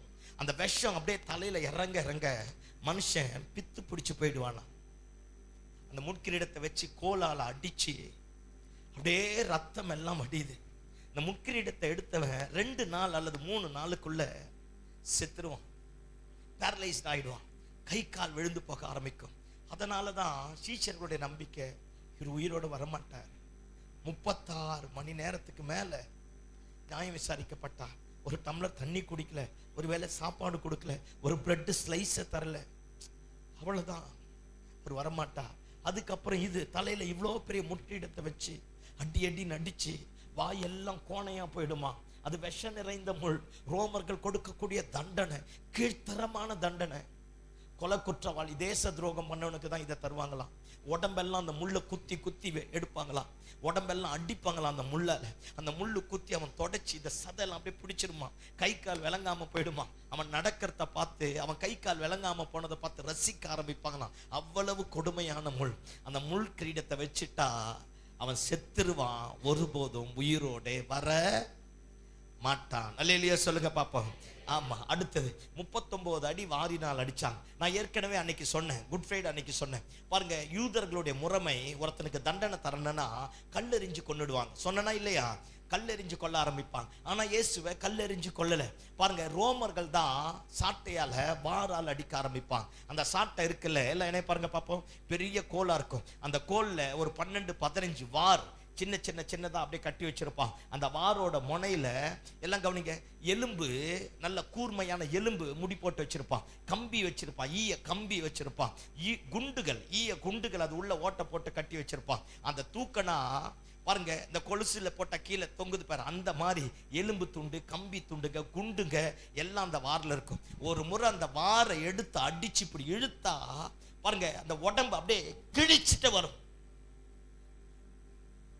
முதுகுல இப்படி முன்னாடி கையை கட்டிட்டு தான் அடிப்பான். அந்த முதுகு தண்டு வடத்துல போற எல்லா நரம்பும் அப்படியே கட்டாயிடுமா. அந்த கம்பி, அந்த இரும்பு, அந்த எலும்பு துண்டு அப்படியே மாட்டி அந்த முதுகெலும்பு தண்டையே சிலத்துல உடைச்சிருமா. நீ நானும் செஞ்ச பாவத்திற்காக, நாம செய்த அக்கிரமத்திற்காக பாவம் அறியாத அவர் நமக்காக பாவமாக்கப்பட்டார். ஆமென். அத்தனை 39 அடி, அந்த அடி அடிக்கும் போதே செத்துருவான், பிழைக்க மாட்டான். அவன் உடம்புல அந்த சாட்டை அடிச்சு இப்படி இழுக்கும் போது உடம்புல இருக்கிற சதெல்லாம் பிச்சு அங்கங்க அப்படியே செதறுமா.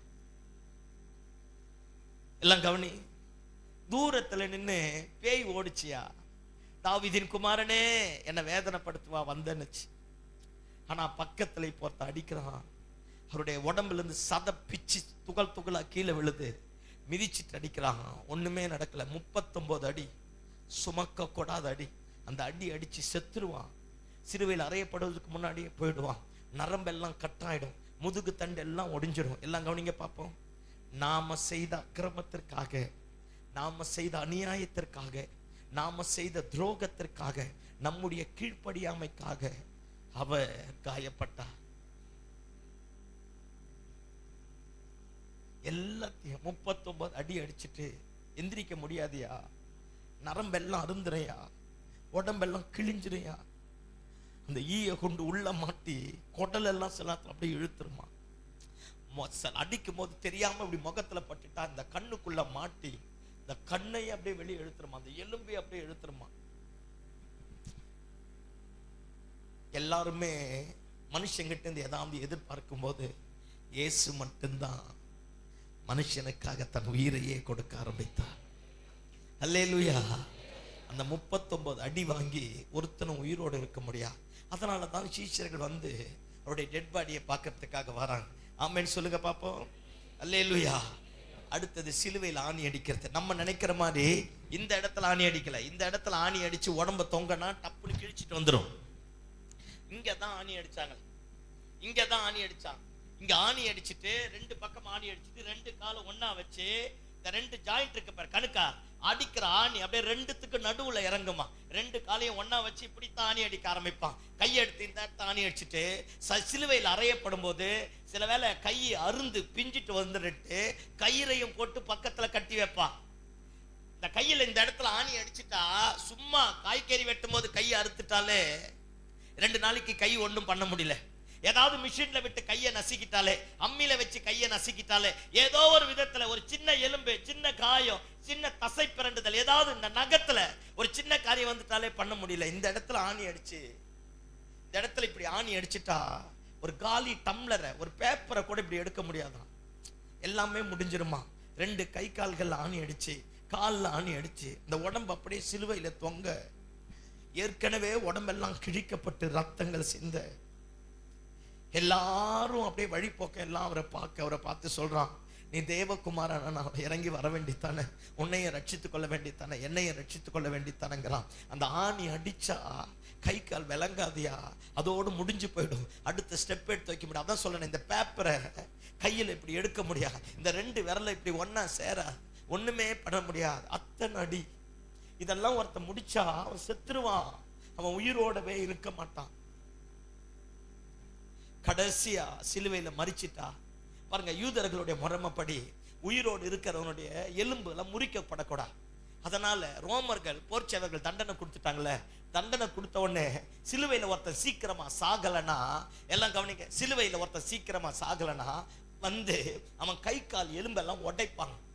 உடைச்ச உடனே ரத்தம் ஊத்த ஆரம்பிக்கும். அந்த பக்கமா சுத்துற பிணத்தின்னி கழுகுகள் வந்து பாருங்க, செத்து போன சிலுவையில் அறையப்பட்டனுடைய உடம்பு மேல உட்கார்ந்து அவன் கண்ணை நோண்டி தலைய மூளைய குத்தி எடுத்து உடம்புல எங்கெங்கெல்லாம் காயப்பட்டு இருக்க வந்து குத்தி அப்படியே அவன் சதையெல்லாம் எடுத்து பிணத்தினி கழுகுகள் தின்னுமா.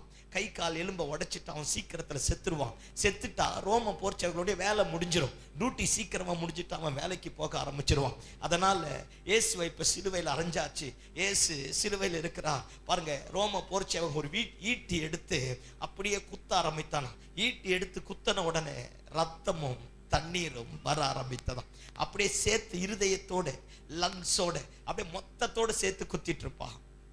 உயிர் போயிடுச்சா இல்லையா அப்படின்னு பார்ப்பதற்காக கடைசியா ரோமர்கள் செய்யக்கூடிய காரியம்.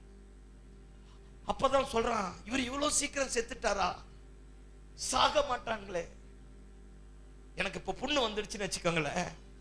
முதல் அறுபடும் போது காயப்படும் போது ரத்தம் தான் வரும். ஆனா அந்த காயம் பெருசா மாறி அந்த இடத்துல இருக்கிற சதையெல்லாம் கெட்டு போயிடுச்சுன்னு வச்சுக்கோங்களேன். இந்த இடத்துல இருக்கிற சதையெல்லாம் கெட்டு போயிடுச்சுன்னா அதுக்கப்புறமா ரத்தம் வரா, சீழ் வரும், தண்ணி வரும். ஆமா தானே? எப்ப என் சரீரம் கெட்டு போதோ அப்பத்தான் ரத்தமும் தண்ணீரும் சேர்ந்து வரும். கட்டி போன ரத்தமா கெட்டு போன ரத்தமா வரும். அது கூட நல்ல ரத்தமா வரா. என் சரீர சதைகள் கெட்டு போனா தான் வரும். இயேசு சிலுவையில மரிச்சு ஈட்டியால குத்தன உடனே அவருடைய விழாவில் இருந்து ரத்தமும் தண்ணீரும் புறப்பட்டதாம். இதுக்கப்புறம் ஒரு மனுஷன் உயிரோடு எழும்ப, சத்தமா சொல்லுங்க பாப்பா, எழும்ப, சத்தமா சொல்லுங்க, எழும்ப முடியாது. முதல் சொன்ன 36 மணி நேரத்துக்கு மேல விசாரணை, மென்டல் டார்ச்சர், மென்டல் டார்ச்சர். அது இதுக்கு செத்தே போலாமே, நிக்கல, ஒரு டம்ளர் தண்ணி குடிக்கல, ஒருவேளை சாப்பாடு சாப்பிடல, ராபோஜனத்திலே அவர் சாப்பிடல.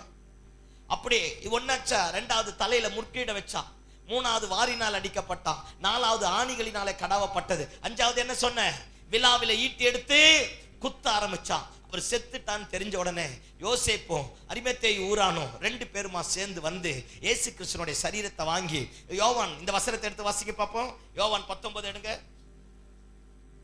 34வது வசனத்தை வாசிங்க.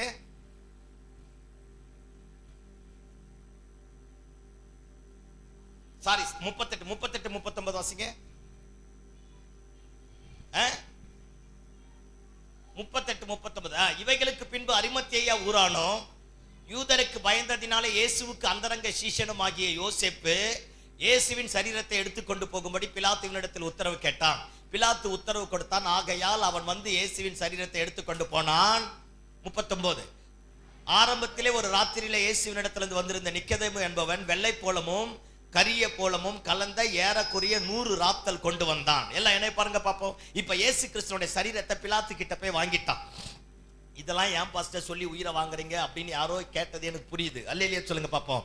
நான் முடிச்சிட்டேன். இதுக்கு அப்புறமா தான் ஏன் உயிரோட எந்திரிச்சாருன்னே சொல்ல போறேன். ஆமென் சொல்லுங்க பாப்போம். இப்ப கவனிங்க, அந்த கரிய போலமோ என்னது, 39 போடுப்பா, கரிய போலமும் வெள்ளை போலமும் எல்லாம் கவனிங்க பாப்பா. இதெல்லாம் வாசனை திரவியங்க. இது எல்லாத்தையும் எடுத்துட்டு எவ்வளவு எடுத்தானா 100 பவுண்டா, 100 கிலோ, 100 பவுண்டு அப்படின்னு சொல்லுது. ஆனா ஒரு பவுண்டு எவ்வளவுனா 340 கிராமா. அப்ப 100 பவுண்டுனா எல்லாம் என் கேஸ் தான் போலகுது. 34 கிலோ. எத்தனை கிலோ புரியுதா? எத்தனை கிலோ? தப்பா ரைட்டானா? நான் தப்பா சொல்றேனா? அப்ப உங்களை நம்பி பொய்ய கூட பேசலாம் போலகுது. சோத்திரமாண்டவரே, 34 கிலோ பாருங்க. அத்தனையும் தூக்கிட்டு இவர் 2 பேரும் வந்து இயேசு கிறிஸ்துவோட சரீரத்தை வாங்கி கீழே படுக்க வச்சு பாருங்க, ராப்பர் துணியை போட்டு சுத்தி இந்த கரிய மூலம் இந்த வெள்ளை போலாம் இருந்தது பாத்தீங்களா, இது எல்லாத்தையும் போட ஆரம்பிப்பான். எல்லாம் கவனிங்க பார்ப்போம். மம்மி பேக் பண்ணுவாங்கல்ல, இப்ப இருக்கிற ஜெனரேஷனுக்கு தெரியும். மம்மி தெரியுமாப்பா?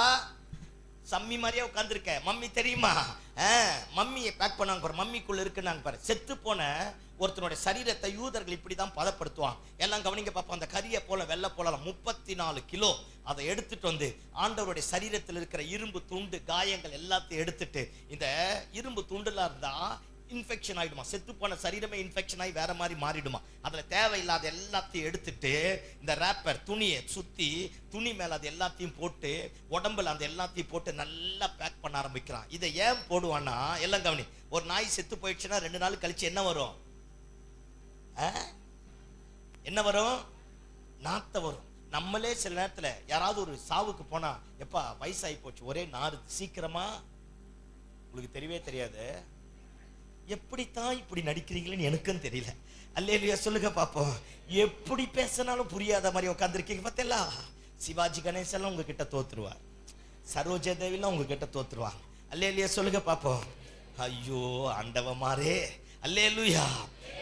செத்து போன சரீரம் இருக்குல்ல, அந்த செத்து போன சரீரம் நாற்றம் அடிக்காம புழு வைக்காம செத்து போனது செத்து போன மாதிரியே பதம் பார்ப்பது தான் இந்த வெள்ளை போலமும் தூப வர்க்கமும் இந்த கசந்து பிசின்னு தைலம் அது இது மொத்தது இதை கொண்டு வந்து சுத்தி ரேப்பர்ல வச்சிருவாங்களாம். வச்சுட்டா இப்ப செத்து போனவங்களை எப்பெல்லாம் பார்க்கணும்னு தோணுதோ அப்பெல்லாம் நேரா கல்லறைக்கு வரும். கல்லறையில 2 லேயர் இருக்குமா, அடியில ஒரு லேயர் இருக்கும், மேல ஒரு லேயர் இருக்கும். மேல இருக்கிற லேயர் வச்சிருப்பாங்க 70 நாள் வரைக்கும் வச்சிருப்பாங்க, 60 நாள் வரைக்கும் வச்சிருப்பாங்க, 3 மாசம் வரைக்கும் வச்சிருப்பாங்க, 6 மாசம் வரைக்கும் வச்சிருப்பாங்க. பணக்காரனை பொறுத்து, அவன் வச்சிருக்கிற பணத்தை பொறுத்து பாருங்க எல்லாத்தையும் அப்படியே வைக்க ஆரம்பிப்பாங்களாம். ஜெயலலிதா அம்மா வச்சிருந்தாங்க, எம்ப்ரஸ் பண்ணாங்க, எம்ப்ரஸ் ஏதோ பண்ணாங்கன்னாங்கல்ல, அது பண்ணாங்கன்னா அப்படியே செத்து போன பாடி உப்பாது கெடாது.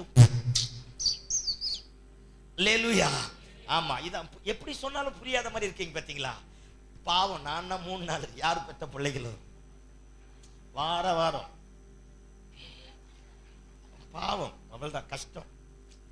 ஆனா தேவ கிருபை தான். அல்லேலூயா. சத்தியமா சொல்றேன், தேவ கிருபை தான். கஷ்டம்யா, ராஜபாளையம் கஷ்டம். அல்லேலூயா சொல்லுங்க பாப்போம்.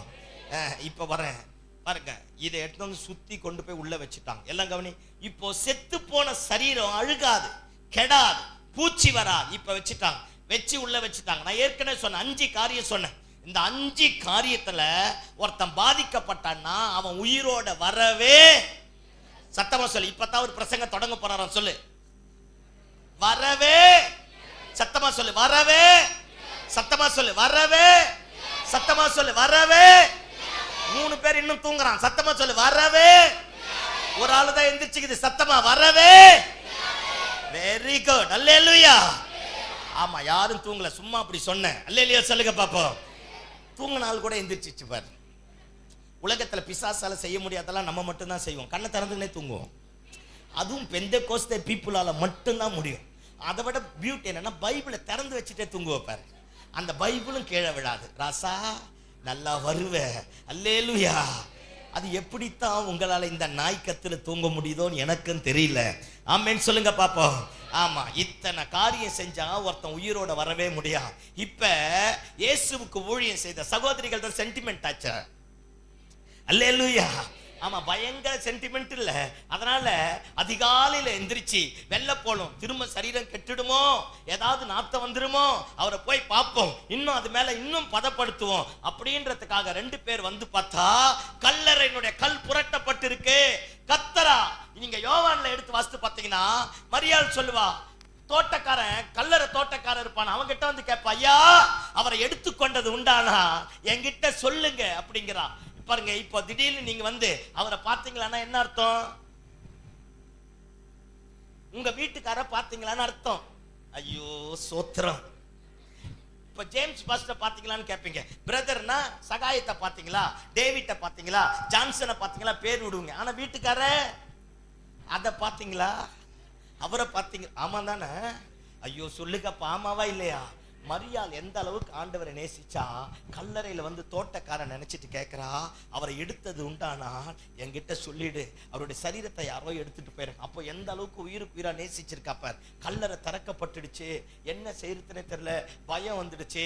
அப்பதான் வானத்துல இருந்து தேவதூதன் வந்து இவங்களை பார்த்து சொல்றான், இங்க பேர் 36 மணி நேரத்துக்கு மேல நியாயம் விசாரிச்சு அவரால் உயிரோட வர முடியாது நினைச்சியோ, முற்கீழ சூட்டப்பட்ட உயிரோட வர முடியாது நினைச்சியோ, வாரினால அடிக்கப்பட்டு சிதறுண்டு போனா அவர் திரும்ப எழும்ப முடியாது நினைச்சியோ, ஈட்டியால குத்தி அவருடைய இருதயத்தை ரணக்கலமா மாத்தினாலும் அவர் வர முடியாது நினைச்சியோ, இத்தனை 34 கிலோவுக்கு மேல கொண்டு வந்து அவருடைய சரீரத்தை பதப்படுத்தினாலும் அவர் வர முடியாது நினைச்சியோ, அவர் தம் சொன்னபடி உயிரோட எழும்ப ஆரம்பித்தார். கையை தட்டி சத்தம் ஆமென் சொல்லு, சத்தம் ஆமென் சொல்லு, நல்ல சத்தம் ஆமென் சொல்லு. உயிரோடு இருக்கிறவரை மரித்தோர் இடத்தில் தேடுகிறது என்ன? ஆமென். இந்த நல்ல காலை வேளையில உனக்கு நான் சொல்றேன், ஆண்டவரை மறைக்க, அழிக்க, கெடுக்க, எத்தனைக்க, நாசமாக்க எத்தனையோ கொம்ப எழுமனா, ஒரு பய கூட உயிரோடு இருந்தது கிடையாது, ஒரு ராஜ்யம் கூட உயிரோடு இருந்தது கிடையாது. இந்த கல்லின் மேல் மோதுபவன் நொறுங்கி போவான், இது எவன் மேல் விழுமோ அது அவனை நசுக்கி போட ஆரம்பிக்கும். சத்தமாமேன்னு சொல்லுங்க பாப்போம். நேபுகாத்நேச்சர் ஒரு பெரிய சொப்பனத்தை பார்க்கிறான். சொப்பனத்தை பார்த்து முடிச்ச உடனே கைகளினாலே பெயர்க்கப்படாத ஒரு கல் மேலிருந்து உருண்டு வர ஆரம்பித்ததாம். கைகளினாலே பெயர்க்கப்படாத ஒரு கல் மேலிருந்து உருண்டு வந்து அவன் பார்த்திருந்த சிலையை மோதி நொறுக்கி ஒன்றுமில்லாமல் மாற்றி போட ஆரம்பித்ததான். நீ நினைக்கிற மாதிரி இயேசுவை எவனும் செஞ்சு வைக்கல, எவனும் உருவாக்கல. சத்தம் ஆமென் சொல்லுங்க பாப்போம். இயேசு எல்லாம் கவனிங்க, நம்ம நினைக்கிற மாதிரி ஒரு ஜாதிக்கோ, ஒரு மதத்திற்கோ, ஒரு இனத்திற்கோ, ஒரு கோத்திரத்திற்கோ, ஒரு சமுதாயத்திற்கோ ஆண்டவர் கிடையாது. அவர் அண்ட சராசரங்களையும் படைத்தவர். அவர் சர்வலோகத்தின் ரட்சகர், மனுக்குலத்தின் மீட்பர். அவருடைய ரத்தம் சிந்துதல் இல்லாமல் பாவ மன்னிப்பு இல்லை. அவர் அத்தனை பாடுபட்டது உனக்காக எனக்காகத்தான். அவர் உயிரோடு எழுந்தது உனக்காக எனக்காகத்தான். கையை தட்டி ஆமென் சொல்லு, கையை தட்டி ஆமென் சொல்லு. அவர் கைகளினாலே பெயர்க்கப்படாத கல். சத்தம் ஆமென் சொல்லு, சத்தம் ஆமென் சொல்லு. சீக்கிரத்துல தேசத்துல ஒரு எழுப்புதல் வரும் பாரு. அல்லேலூயா சொல்லுங்க பாப்போம். தேவ ராஜ்யம் வளரக்கூடியது. தேவ ராஜ்யத்தை எவனும் தடுக்க முடியாது. தேவ ராஜ்யத்தை எவனும் அடக்க முடியாது. நீ பெற்ற ரட்சிப்பை, நீ பெற்ற அபிஷேகத்தை, நீ பெற்ற கிருபையை, கர்த்தரோடு நீ நடக்கிற நடக்கையை யாராலையும் முடக்க முடியாது.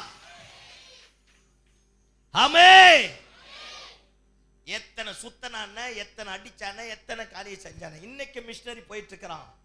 மிஷனரிகளை கொல்றான்னு தெரியும், குடும்பத்தை அழிக்கிறான்னு தெரியும், பெண்களை கெடுக்கிறான்னு தெரியும், சபையை கொளுத்துறான்னு தெரியும். ஆனா இன்னைக்கு மிஷனரி போறான்.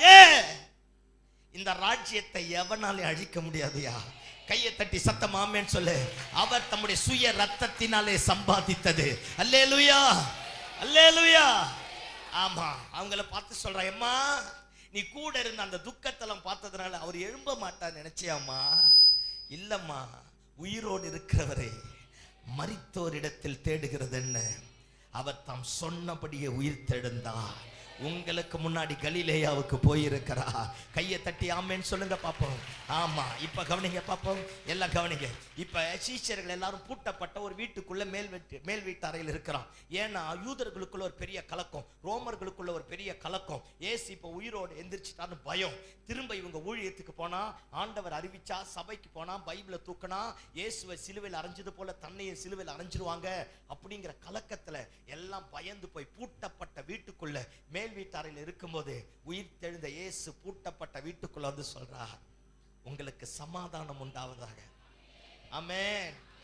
எல்லாம் கவனிக்க பார்ப்போம். பூட்டப்பட்ட வீடு, ஒரு பயம், ஒரு கலக்கம், ஒரு வேதனை. இனி வாழ முடியாது, இனி ஊழியம் செய்ய முடியாது, இனி பிழைக்க முடியாது, இனி தப்பிக்க முடியாது, இனி சாட்சியா ஜீவிக்க முடியாது, இனி கிறிஸ்தவனா வாழ முடியாது, அழைத்த அழைப்புல நிற்க முடியாது, இயேசுவை கொன்னது போலதான் நம்மையும் கொண்டு போட்டுருவாங்க அப்படின்னு பயந்து போய் குறுகி போய் அடைக்கப்பட்ட பூட்டப்பட்ட வீட்டுக்குள்ள இருந்த உடனே பூட்டப்பட்ட வீட்டுக்குள்ள இயேசு வந்து சொல்றா, உங்களுக்கு சமாதானம். இந்த நல்ல காலை வேளையில டாக்டர் கூட நம்மளை பூட்டி வச்சிட்டு இருக்கலாம், இந்த வியாதி அவ்வளவுதான், உன் பலவீனம் அவ்வளவுதான், உன் குடும்பம் அவ்வளவுதான். மந்திரவாதி கூட சவால் விட்டு சொல்லியிருக்கலாம், உன் குடும்பத்தை அழிச்சிடம்பார், உன் பிள்ளைகளை கெடுத்துறம்பார், நீ எப்படி வீட்டை கட்டிட பார்க்கலாம் நினைக்கலாம், உன் ஆடு மாடு அவ்வளவுதான், உன் விவசாயம் அவ்வளவுதான், உன் கடன் பிரச்சனை பெருசு, ஏதோ ஒண்ணு உன்னை கூட என்ன கூட எங்கேயோ ஒரு இடத்துல அடைச்சு வச்சு பயத்தோட, கலக்கத்தோட, உடைந்து போன உள்ளத்தோட, எதிர்காலம் தெரியாதபடி, வாழ வழி இல்லாதபடி, எழும்ப கூடாதபடி முடக்கப்பட்ட நிலைமையில இருக்கலாம். இந்த காலை வேளையில எந்த இடத்துல நீ அடைக்கப்பட்டிருந்தாலும் உன்னை யாரும் பார்க்க கூடாது நினைச்சப்பார், வெளியே வர முடியாது நினைச்சப்பார்,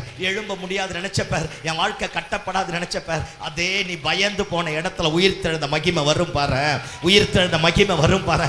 எந்த இடத்துல தோற்று போனே அதே இடத்துல கர்த்தர் ஜெயிக்க பண்ணுவார், எந்த இடத்துல விழுந்து போனே அதே இடத்துல கர்த்தர் நிற்க பண்ணுவார், எந்த இடத்துல மறுதளித்தமோ அதே இடத்துல கர்த்தர் மகிமையாய் மாற்றுவார், எந்த இடத்துல சாட்சி கெட்டு போச்சு அதே இடத்துல கர்த்தர் சாட்சியாய் மாற்றுவார்.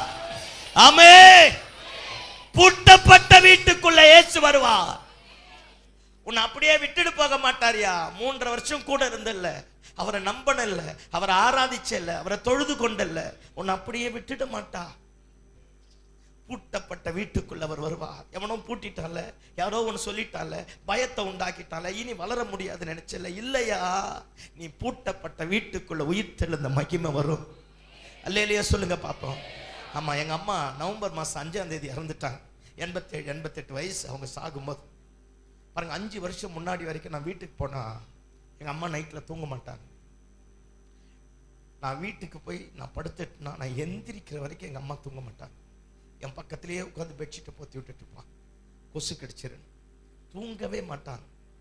அவங்களுக்கும் பலவீனம், அவங்களாலே முடியாது. ஆனா எங்க அம்மா தூங்க மாட்டாங்க. பரவாயில்லம்மா படுமானாலும் கேட்க மாட்டாங்க. ஒரே வார்த்தை சொல்லிடுங்க, எனக்கு தூக்கம் வரல சாமி, நீ படு. என்னை எழுப்ப மாட்டாங்க. என்னை உயிருக்கு உயிரா நேசிச்சாங்க. கொஞ்ச நாளைக்கு முன்னாடி தலைவலிக்குதுன்னு சொன்னாங்க. நான் ஏற்கனவே சொன்னான்னு தெரியல, தலைவலிக்குதுன்னு சொன்னாங்க. ஹாஸ்பிட்டலில் கொண்டு போய் செக் பண்ணா தலையில மூளை பக்கத்துல உருளைக்கிழங்கு மாதிரி 2 பெரிய கட்டி வந்துருச்சு. வயசாகி போச்சு. அப்போ அவங்களுக்கு வந்து 83-84 வயசு. என்ன செய்யறதுன்னு எனக்கும் தெரியல. பாருங்க, அந்த டாக்டர் நியூரலஜிஸ்ட் வேற எங்க அம்மாவை கூப்பிட்டு, எங்க அம்மாவை உட்கார வச்சு, என் ஒய்ஃபு, எங்க அக்கா 3 பேரையும் உட்கார வச்சு சொல்லிட்டாரு, இம்மிடியேட் ஆப்ரேஷன் பண்ணி ஆகணும். ஆப்ரேஷன் பண்ணாதான் உயிரோடு இருப்பீங்கன்னா செத்துருவீங்கன்னு. இப்போ நீங்களே எங்கள் அம்மாவை இருக்கிறீங்கன்னு வச்சுக்கோங்களேன். நான் வந்து உங்ககிட்ட சொல்கிறேன், அம்மா ஆப்ரேஷன் பண்ணால் உடம்பு தாங்காதம்மா, என்னை நம்புவேன்?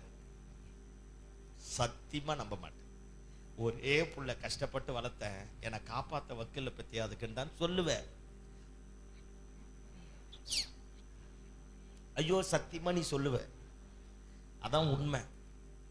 புரிஞ்சு வயசாயிடுச்சுல, நம்ம அவங்கள குறை சொல்லி பிரச்சனை கிடையாது, வயசாகி போச்சு. இப்போ எங்க அம்மா கிட்ட நான் எப்படி சொல்லி புரிய வைப்பேன்? அந்த டாக்டர் வேற அவசரப்பட்டு சொல்லிட்டா, என்ன செய்யறதுன்னு எனக்கும் தெரியல.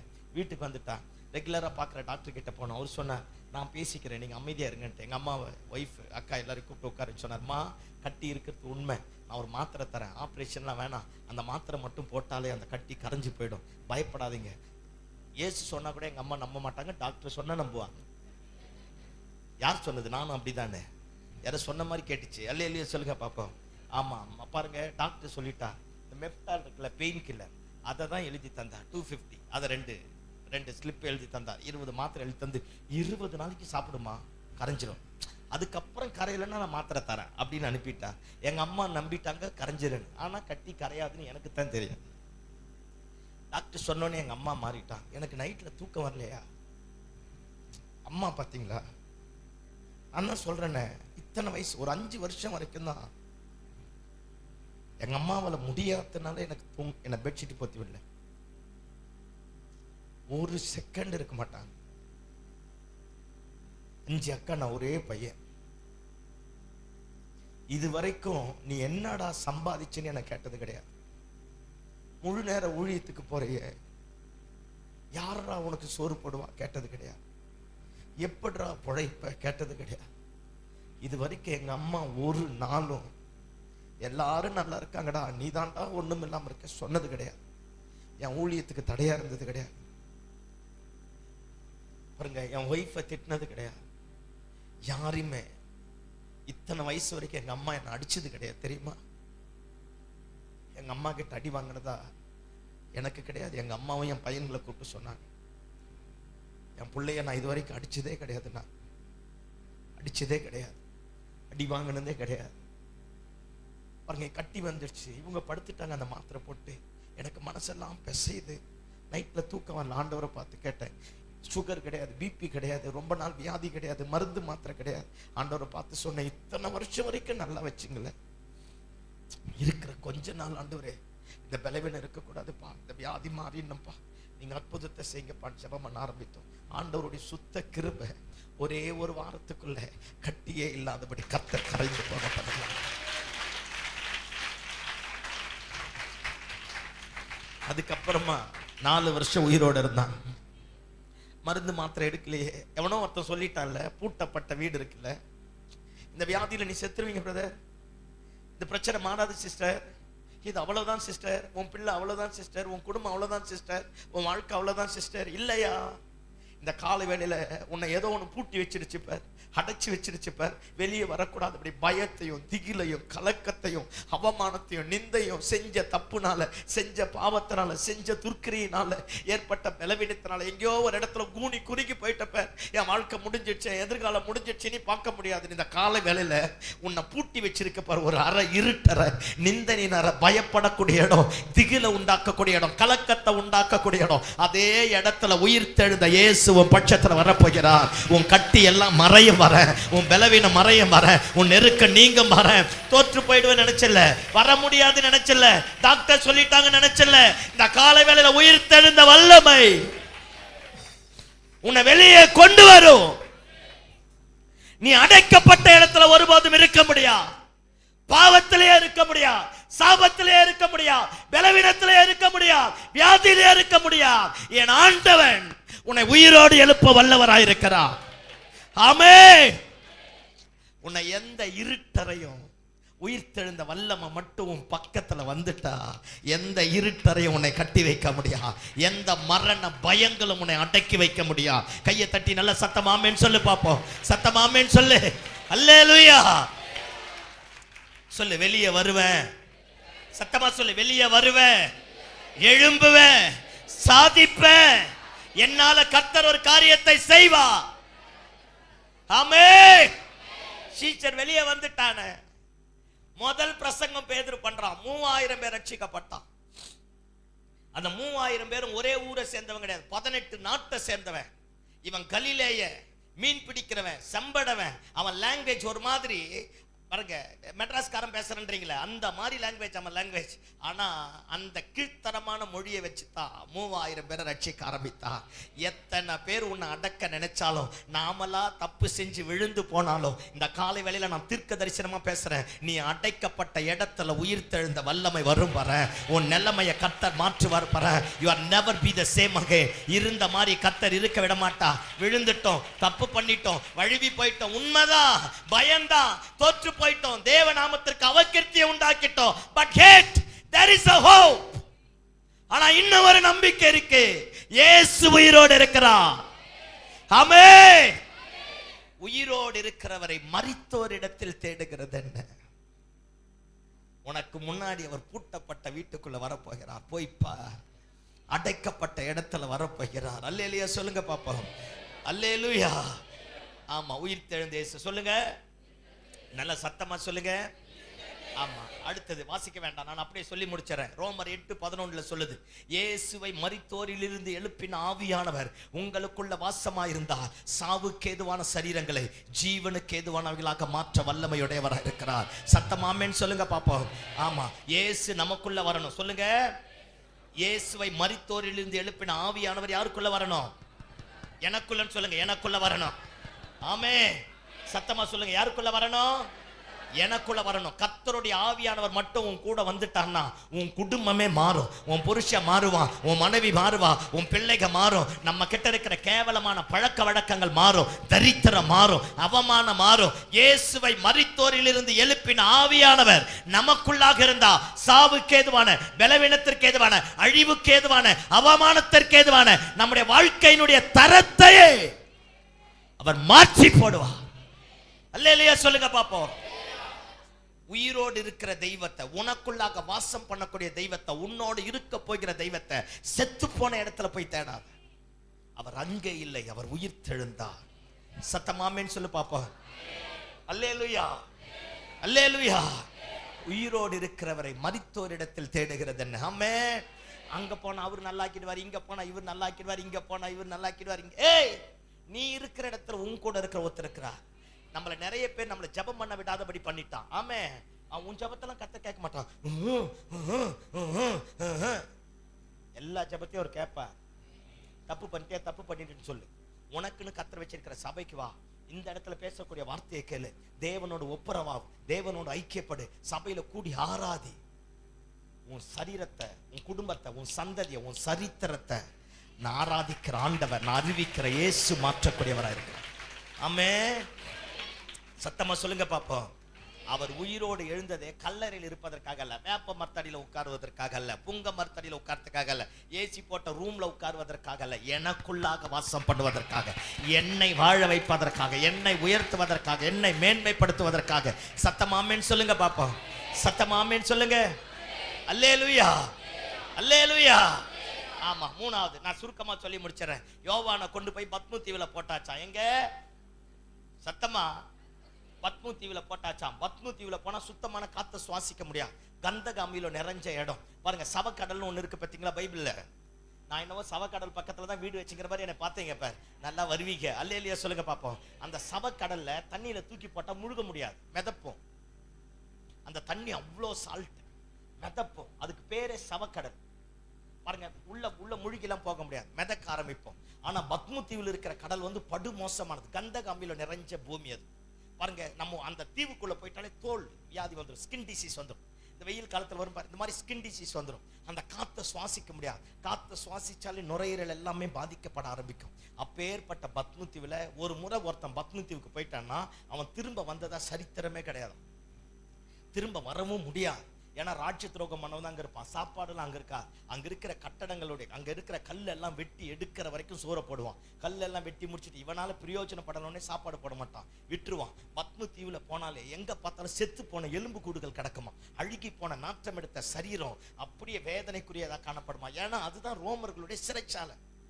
பத்மு தீவு தான். அப்பேற்பட்ட தீவுல யோவானை கொண்டு போய் போட்டாச்சு. யோவான் கிட்டத்தட்ட 92-90 வயசு, மதிக்கத்தக்க ஒரு தகப்பன், ஆண்டவருக்காக சாட்சியா வாழ்ந்ததுனால பத்மு தீவுல இருக்கிறார். பத்மு தீவுல இருக்கும்போது அந்த வசனம் சொல்லுது, கர்த்தருடைய நாளிலே நான் ஆவிக்குள்ளாக மாறினேன், எனக்கு பின்னால எக்கால சத்தம் போன்ற ஒரு பெரிதான சத்தத்தை கேட்டேன். அப்படியே பேசி முடிச்சுட்டு கடைசியா யோவானை பார்த்து சொல்லுவார், யோவானே, நான் மரணத்திற்கும் பாதாளத்திற்கும் திறவுகோலை உடையவரா இருக்கிறேன்.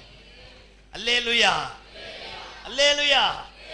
எடுத்து வாசிங்க பாப்போம். வெளிப்படுத்தல் 1:18 நினைக்கிறேன். 18 வாங்க. 17-18 பாருங்க. 18 வாங்க.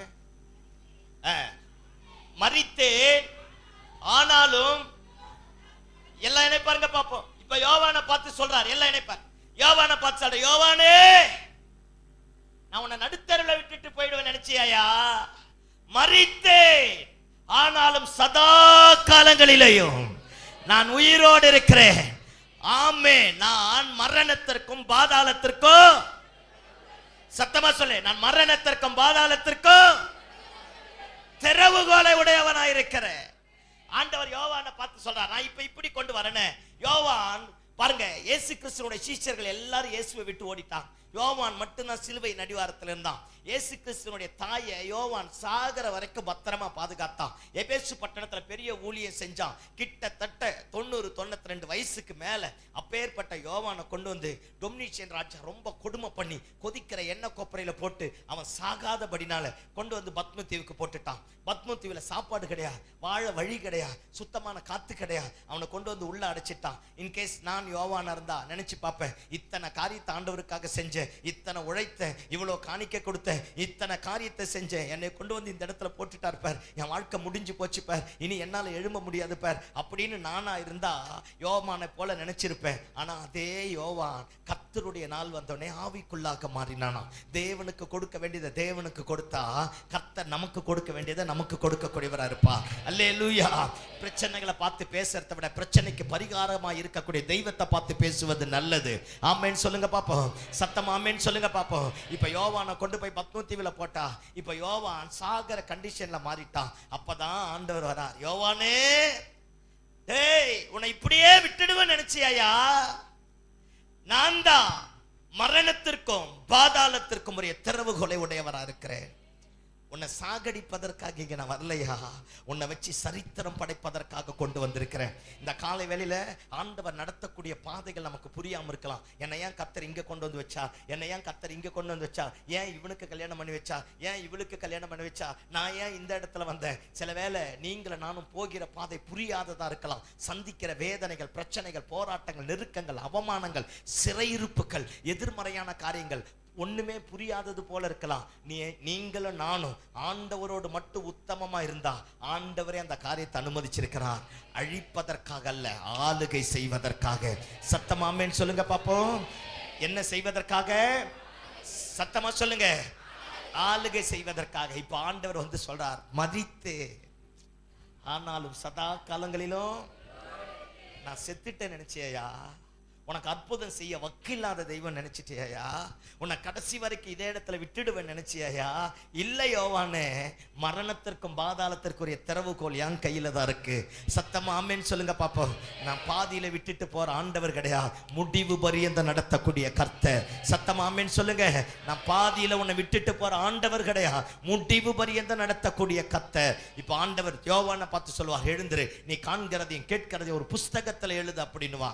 பாருங்க, நம்ம படிக்கிற வெளிப்படுத்தின விசேஷம், எல்லாரும் போய் அந்த தீவுல செத்துட்டான். ஆனா உயிர் தெழுந்த இயேசு இவனோடு இருந்தபடினாலே அவன் அந்த தீவை விட்டு உயிரோடு வெளியே வர ஆரம்பித்தான்.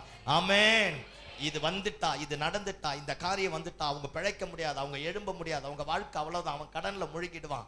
ஆண்டவரை நம்பினேன், பைபிளை தூக்கினேன், இத்தனை வருஷம் ஊழியத்துக்கு செஞ்ச தெய்வத்தை தேடி வந்து நினைக்கலாம். ஒருவேளை சாப்பாட்டுக்கு வழி இல்லைன்னா கூட இங்க வந்து காணிக்க போட்டிருக்கலாம், புருஷங்கிட்ட அடி வாங்கிட்டு சபைக்கு வந்திருக்கலாம், மனைவி கிட்ட திட்டு வாங்கிட்டு சபைக்கு வந்திருக்கலாம், என் ஜீவனுக்கு உண்டானதெல்லாம் ஆண்டவருக்கு கொடுத்து நினைக்கலாம். ஆனா ஏதோ ஒரு சிறை இருப்புல, பலவீனத்துல, அடைக்கப்பட்ட இடத்துல எனக்கு விரோதமாய் சத்துருக்கள் எழும்பி என்னை வாழ விடாதபடி கொண்டு வந்து இந்த இடத்துல அடைச்சிட்டாங்க நினைச்சிட்டு இருக்கலாம். இந்த காலை வேளையில உயிர் தெழுந்த இயேசு சொல்றார், நான் மரிச்சிட்டப்பா, ஆனா உன்னை வாழ வைக்கத்தான் உயிரோடு எழுந்த. சத்தம் ஆமென் சொல்லுங்க பாப்போம். மரித்தே ஆனாலும் சதா காலங்களிலும் நான் மரணத்திற்கும் பாதாளத்திற்குரிய திறவுகோலை உடையவரா இருக்கிறேன். யோவானே, எல்லாரும் என்னை விட்டுட்டு போகும்போது நீ மட்டும்தானே சிலுவையில் இருந்த. எங்க அம்மாவை உன்னை நம்பி உங்ககிட்ட கொடுத்தனே, என் உத்தரவாதத்தை நிறைவேற்றினே, உன்னை விட்டுடுவேன் ஐயா. நான் தான் என் திறவுகோலை உடையவர். எல்லா சீஷர்களும் ரத்த சாட்சியா மரித்தான், யோவான் மட்டும்தான் இயற்கையாய் மரித்தான். ஒருவேளை ஆண்டவருக்காக செஞ்சு செஞ்சு செஞ்சு வாழ்க்கையில ஏற்பட்ட ஏமாற்றங்கள், விரக்திகள், தோல்விகள், அவமானங்கள், எதிர்ப்புகள், இவைகளுக்கு மத்தியில என்ன ஊழியம், என்ன ஜெபம், என்ன ஆண்டவர், அங்க போங்க பாஸ்டர், என்ன கோயில், என்ன அடி மேல அடி, வேதனைகளுக்கு மேல வேதனை, பிரச்சனைகளுக்கு மேல பிரச்சனை, போராட்டங்களுக்கு மேல போராட்டம், ஒரு அடி எடுத்து வச்சா 10 அடி வழுக்கி விடக்கூடிய நிலைமை. How can I survive?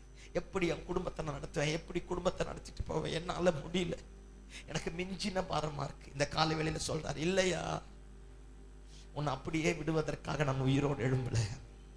உன் வாழ்க்கையினுடைய முழு திறவுகோலே என் கையில தான். சத்தமாமேன்னு சொல்லுங்க பாப்பா. நான் பாதாளத்திற்கும் மரணத்திற்குரிய திறவுகோலை உடையவரா இருக்கிறேன். ஆமென். அதே உயிர்த்தெழுந்த இயேசு நம்முடைய வாழ்க்கையை மாற்றப் போகிறார், நம்முடைய குடும்பத்தை மாற்றப் போகிறார், நம்முடைய சூழ்நிலைகளை மாற்றப் போகிறார். எப்படி இயேசுவினுடைய மரணம் திரும்ப உயிர் பெறாதோ, அதே போல நமக்கு எதிராய் 1000 பேர் சொல்லியிருக்கலாம் இது நடக்கவே நடக்காதுன்னு.